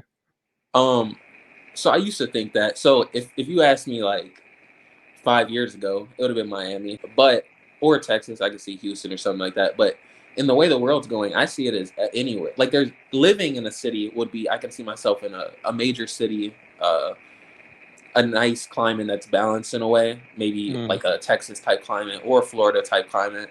But travel would be just anytime I wanted and consistent. That's really how I see it. So it's like, and me and Nate have always discussed this with like, because if you look at it, it's like, why are you in Watertown? You could grow your business anywhere or go somewhere else. Mm. It's the point of when you can travel, where you're at doesn't really matter. Like Yeah. you can be based in Indiana. Like a lot of companies are incorporated in Delaware. Do they live in Yeah. Delaware or in Seattle? It doesn't matter. You can get on a flight today and be somewhere in hours. So Mm. where you live, technically, it matters. But I would say it's going to hit a lot of my points, like a lot of the things I want in like where I live. But it's kind of irrelevant if you can travel and go where you want when you want. When you first hit your accumulation of $1 million, and a lot of these are just vanity questions, but part of me is just curious because, first of all, we haven't talked in a minute, but beyond that, we haven't really talked as adults in a minute either. Um, as it relates to just a lot of our shared goals, or like goals, things that ambitions you have for yourself. Um, we haven't talked about these things in depth. Um, what would you buy with your first $1 million? What will be the first thing, the first to do on your list as far as if you accumulate $1 million? So it's boring, but oh well. So are we talking like what is the instance? And I have this $1 million. Are you talking about $1 million in stock, net worth, cash? Like Let's call it liquid because of your because you're let's say it was, I don't want to say it's dividends because I don't think companies are paying millions of dollars in dividends, but they I mean, are. You so have somebody's getting dividends like that. yeah. But in regards to like your own portfolio, let's say you have liquid $1 million cash and you got it burning a hole in your pocket, you're just bored. To buy. Or to do it could be an experience or a I commodity. was gonna. So that's the weird thing. Like the one. I've always been and this is another thing about myself that I think gives me advantage to a lot of people. I'm very simple. So Mm, I have a standard, but it's simple. I'm not yeah. like I think the difference between like utility of certain things is kind of the same. Whether you're wearing a Nike hoodie or a Gucci hoodie, it's Yeah. the same. They convey different levels, I guess, of money, but Messages. in Yeah. reality, it's all kind of the same. And I understand that material things like I think it's called the hedonic treadmill, Mm, where you'll always return back to that normal level of happiness, even though, and it'll take more now. So if you were homeless, then you got a house, it's cool, but eventually you get used to your house and you go back to normal. Then now you want a nicer house or things yeah. like that. So it's not really about, I guess, material things, even though it is. I'd still buy nice things. I like nice things. It's just the point of, I just want the freedom of switching. So that, let's say I wanted a car that day, I go buy a Ferrari.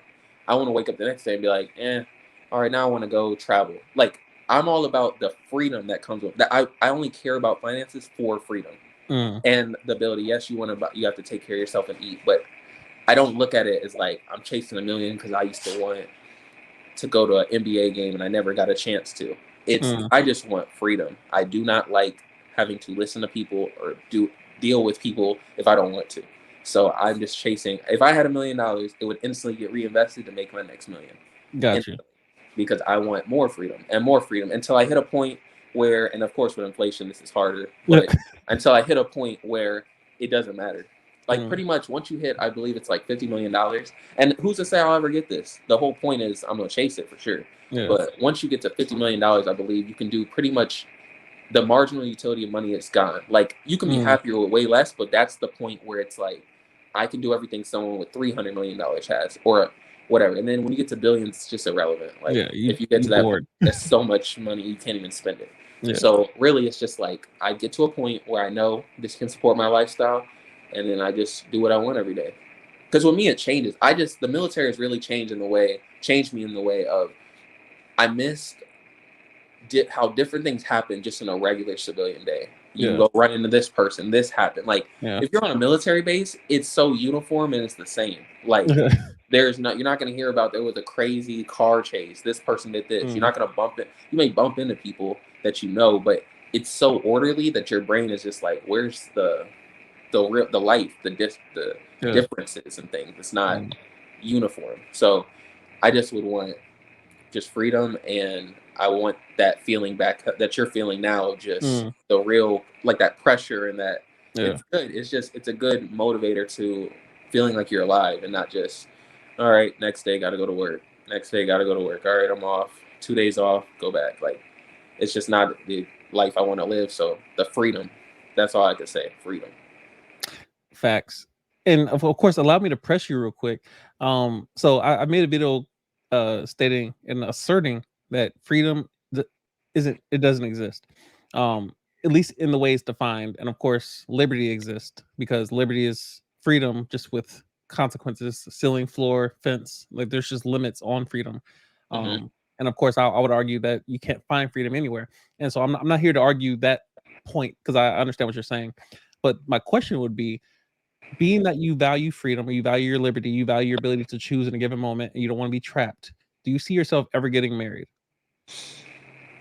That is a question that I struggle with every day because so this is the big part, and this was me before I understood the word. This is just obviously our parents being divorced and just me growing up and listening to it, how I thought. Because the problem with me is I try to solve things sometimes that it's like, it's human, it's life. You can't just calculate this and you get this. Like, so with marriage, I've always said, and this was obviously ignorant talk, I was like, even if I was unhappy, I would stay with my wife for the fact that I wouldn't want my kids to go through the pain we had to deal with. Facts. But as I got older, I was like, no, you wouldn't. Like, I'm not being unhappy the rest of my life. The kids are going to grow up. We're fine. Like, why would I sit there and suffer for no reason? But it was more of like a fantasy land of, I'm just going to endure it because I will keep my family together. The hard part with me is, even though I can't even speak for my own emotions, they could change. Most men were simple. So like, and if you look at it, women initiates like 75 to 80% of divorces. So she's more likely to change than I am. Like her feelings of, oh, you're not doing this. And it's with women, a lot of times it's managing. It's never like perfect. You have to manage them almost with their emotions and how they think. So I could see myself getting married, but I don't know if it'll be possible, if that makes sense.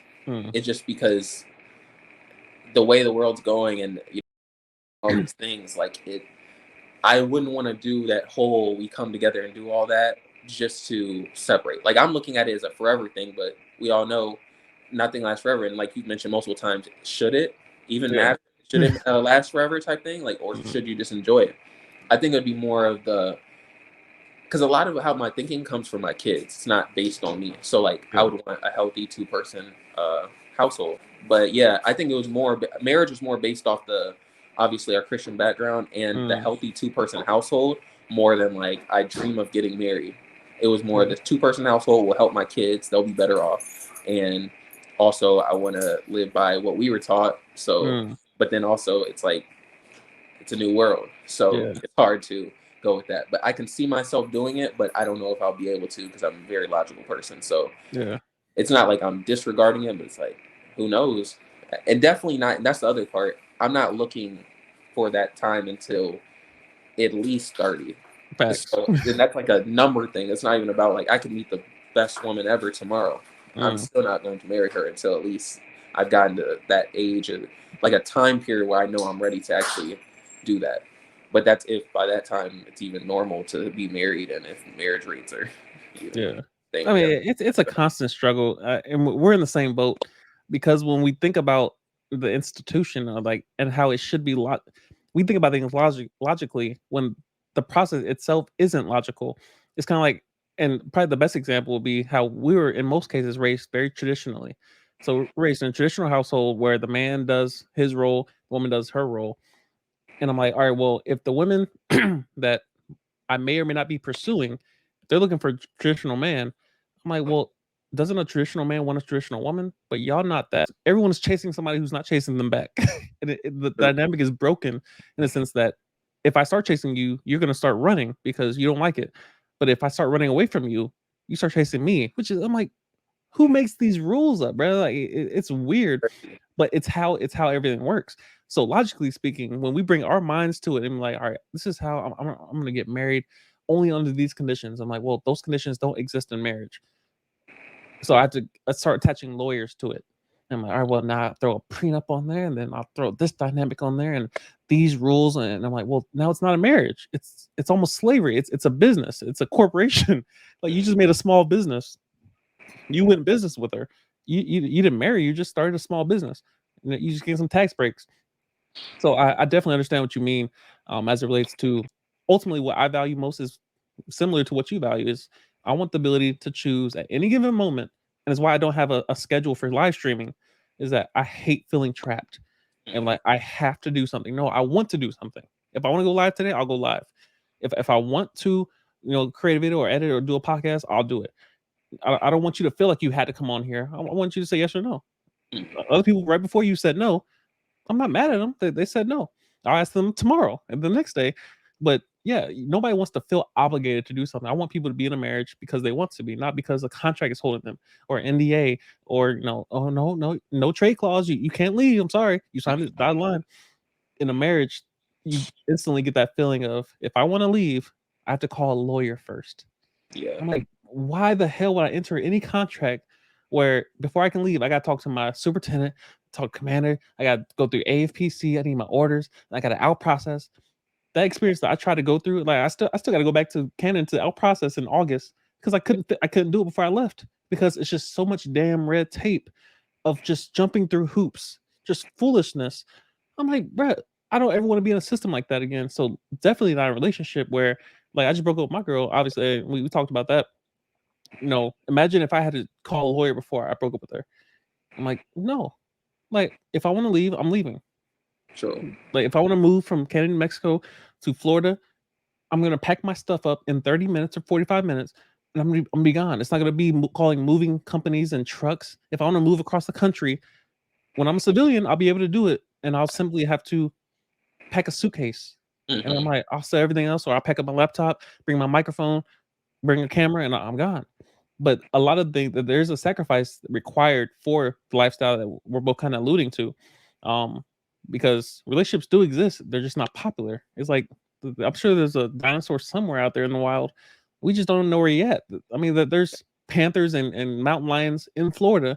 We just don't see them. But every now and then you'll see something on the side of the road. I'm like, yeah, that should not be in this state. Of course they're here. They're just hidden. So often, and the constant tropes of where are all the good men at? Looking for the good women. Like Hmm. we're out here looking. I'm like, no, you're not it. I wouldn't know because I'm what you're looking for, but you didn't recognize me. We're looking for all these different things. So I definitely understand what you mean. Marriage is it seems like an outdated institution, um, and it's unfortunate, but yeah, it exists in a traditional world, and that's not where we live anymore. So often people are looking for something that it went extinct about 2 decades ago. There's a couple remnants left, a little bit of residual of like the older couples that been married 50 years, 60 years, 70 years. Yeah, you still see them around and people look to that and they point to that, but like you're not like them. You didn't Yeah. make any decisions like they made. They got married in their 20s. They didn't have any children, just walking around and stumbling around. Like, yeah, I got two kids over there and two kids over there and a couple baby daddies over here. And Yeah. no. They didn't make decisions like that. So of course, when you point to their marriage as an example, I'm like, y'all not making decisions like that, bro. So it's a constant. Most people can't look objectively at the world and realize marriage doesn't seem to fit. The lawyers, their only job is to wait for you to get divorced, because unless they're drafting a prenup, they don't really have much to do with the marriage. All they need is someone to preside over the wedding proceedings. But they're drooling, realizing these marriages are not lasting a lifetime. These marriages are not to death do us part. These lawyers have so much job security, realizing no, they getting divorced, bro. Give 3 to 5 years, bro. And I'm gonna get this bread. Somebody gonna pay for these lawyer fees. Somebody gonna pay for these court proceedings.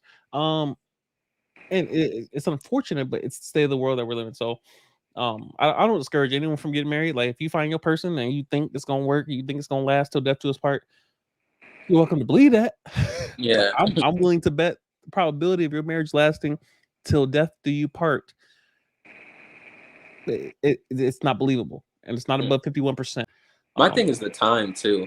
It's nowadays you see people like they've been married 25 years, gone 30 Yeah. years. Like I'm like, because I always thought the time limit. Like when I was 10 years old, I wrote a speech that I was gonna give at our parents' 50th anniversary. Jesus. I don't know where it's at now, but I literally I wrote it.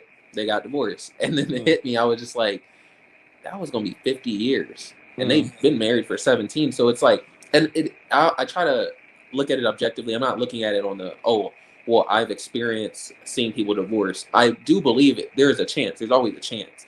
I just think in today's day, with the options everyone has, with how normalized it is in our like generation to just you move on, and people are ready to have kids before they get married or have a secure partner. It's like, who knows? But definitely, it's a time thing for me, and it's just like that's the hard thing too. Is like I personally want to work on myself because I'm a big believer that you need to hit in all aspects as a man to equal what you want from a woman. So like, like they say, the high value thing. It's not even those specific parameters. It's I want to be able to hit in every category that's important to myself and to her for our relationship, if that's even possible. Because it's like it's getting slim. Like from what I'm seeing, it's getting slim. So it's like, who knows? But that's why it's such a time limit. Like I wouldn't even be thinking about seriously until 30 at least.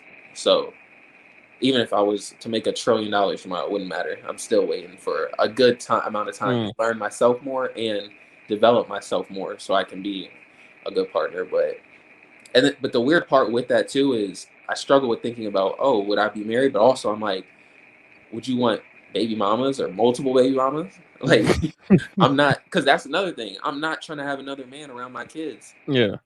Or my girl that I decide to make a baby with around other men either. Like that's just something I struggle with too. So it's like you got to pick your poison. But then also I struggle with, do I even want kids? Like I do, but I wish I could just pick exactly. Boom, I just got my kid and he's good, because it's a different world now. I mean, you're 23 and I'm 29, about to be 30 this year. I don't have answers for those questions yet either. Yeah, Like, it doesn't get any easier. Yeah, and we have more information. Like I gather so much information throughout the day. I'm sure you do as well. Just watching YouTube videos and listening to podcasts. Like I consume content all day long. I get off of here and probably start watching YouTube. I don't have answers. Just have more questions. And so like the questions of like, do I want kids? I'm like, I ain't trying to answer a lot of these questions that they're gonna bring home. Like I don't know. Don't ask me no more questions. You want to surprise me with something? I'm like, don't surprise me with nothing. Leave me alone. So I'm also on the fence as far as I ain't trying to have no youngins running around crying in the middle of the night. I don't want no pets in my house. I don't want no children in my house. I don't want nobody crying in my house for no reason. I really don't want nobody I'm dating in my house unless you're here for like an hour or two. All right, night, night. Like when I like, especially when I get in my mode, I want to study or watch my videos or start doing my videos. I need peace, and I don't want people to ask me random questions. I don't want people to know. So it's a constant battle, and I see a lot of women expressing a lot of these same sentiments, and I'm not sure it's right or wrong. It's not up to me, but ultimately, I know in my house there's one decision maker in here. Yeah, that's there's one decision maker in this house. Different. Ain't no democracy. Ain't no. All right, what? No. There's input, but final decision is Facts. But ultimately, yeah, I think we both value a level of peace and having options. And of course, there's a level of fear that we both have to address, especially as it relates to therapy and dealing with our parents' divorce. It's something I've been dealing with, um, because you do want to heal. Because I do think, and this is where I get myself in trouble with words, that marriage is probable. Probable. Um, we may not like the percentage. Yeah, Like you may have a 30% chance of having a successful marriage to death to us part. I don't like those numbers. 30% doesn't encourage me, yeah. but that 30% still exists. So we can't discount the 30% because we don't like it. We have to still look at it and say that 30% exists.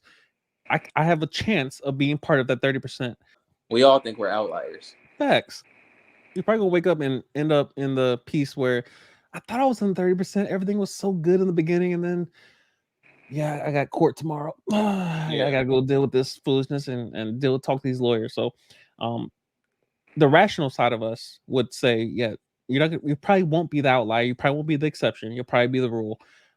Avoid the whole game. Don't play. hmm You can have relationships. You can have long term relationships, and of course, Christianity is a factor that we got to factor in as far as shacking up and fornication, all these adultery, all these different terminologies and rules and what have you. And of course, those are factors because I still believe it.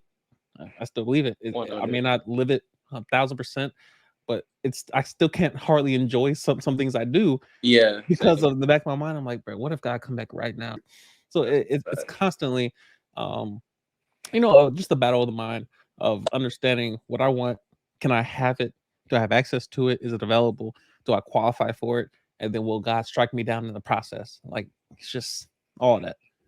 I will tell you, probably 99%, if I didn't believe in Christianity, I would not even, the answer would be a definite no. In today's day, you Facts. would ask me 10 years ago and I still didn't believe in it, it probably would still be a yes. But with the reforms we need just for, and it mainly it's not based on like someone just wanting to leave, even though that's a part of it. It's the extra things. Like I don't think there's a government in the world that could tell me you're not going to see your kids. You get this many Mm, visits.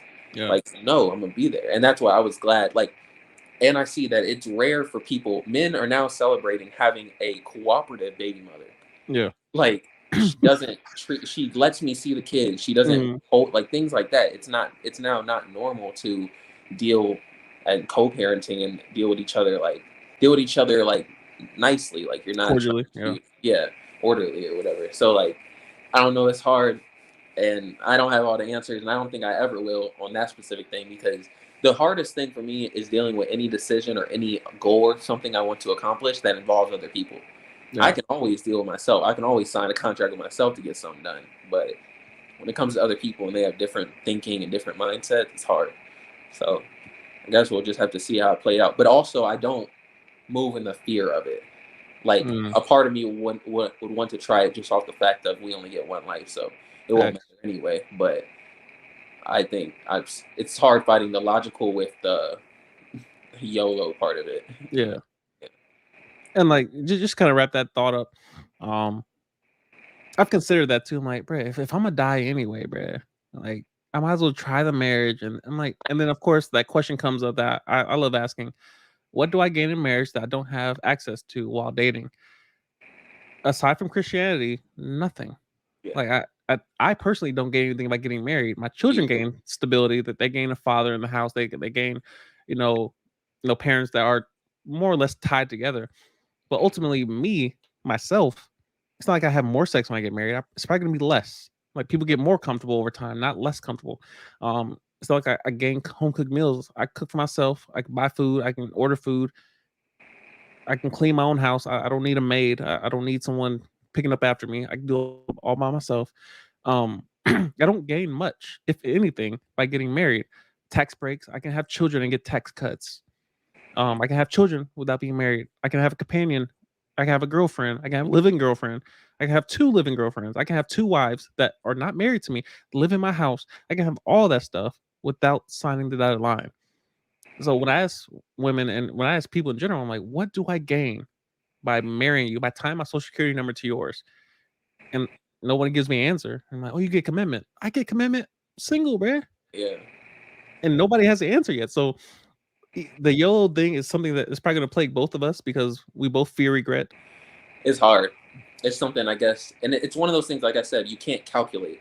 I try to Mm, calculate everything I can in my life. I try to stay disciplined, keep a strict schedule, but this is one of those things you can't. It's just a risk that you can't buy, and that's why I like to eliminate that 50% of financial or things that you have to do in life that you don't like to, but they're a need to keep living, so I can focus on things like this. yeah, So that's facts. That's facts. Well, Sonny, thank you for coming on. I definitely look forward to having you on here, and just I mean, we've had multiple conversations, so this is nothing new. Um, but definitely wanted to share with the people, your intellect, your wisdom, your knowledge, and to at least get them exposed to more Isaiahs, because there's a yeah, lot of us out here. Um, but yeah, any final thoughts you want to share with the people? go follow Sneaker A. So the original page went down and it was at 11,000 followers. So now Oh it's filled Lord. up. But Sneaker Ace on Instagram too, Mm, and sneakerace.com. As far as me, IG at Hassan underscore Isaiah 24. I don't really post a lot, but I can get active if it's mm. needed. And yeah, that's pretty much it. I'm just still working, and hopefully one day people will be able to see all the things I've been working on to get where I want in life. But for now, it's just grind every day, and I think this is a good talk. Great history for sure. Facts, facts. We got to lay down a little bit of timeline so we can look back at certain Yeah, videos and see where we're at. But yeah, thank you again for coming on. I definitely love you. I'm proud of you. yeah.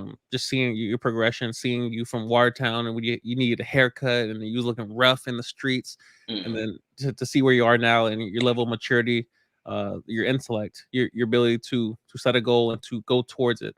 I'm definitely probably the thing I'm probably most proud of you for is the fact that you're in the same category as me in regards to neither one of us has criminal history, neither one of us has kids everywhere. Um, we're pretty rare in terms of the average black man in society. Statistically, for sure. Uh, Definitely, I'm proud of you. I'm proud of you. And I'm not sure that if I don't know how often you hear that, whether it's from Daddy or from me or from anyone else, but I want you to know I'm proud of you, and I'm glad to see your progression. I'm excited about your future, our future, and how we'll be progressing.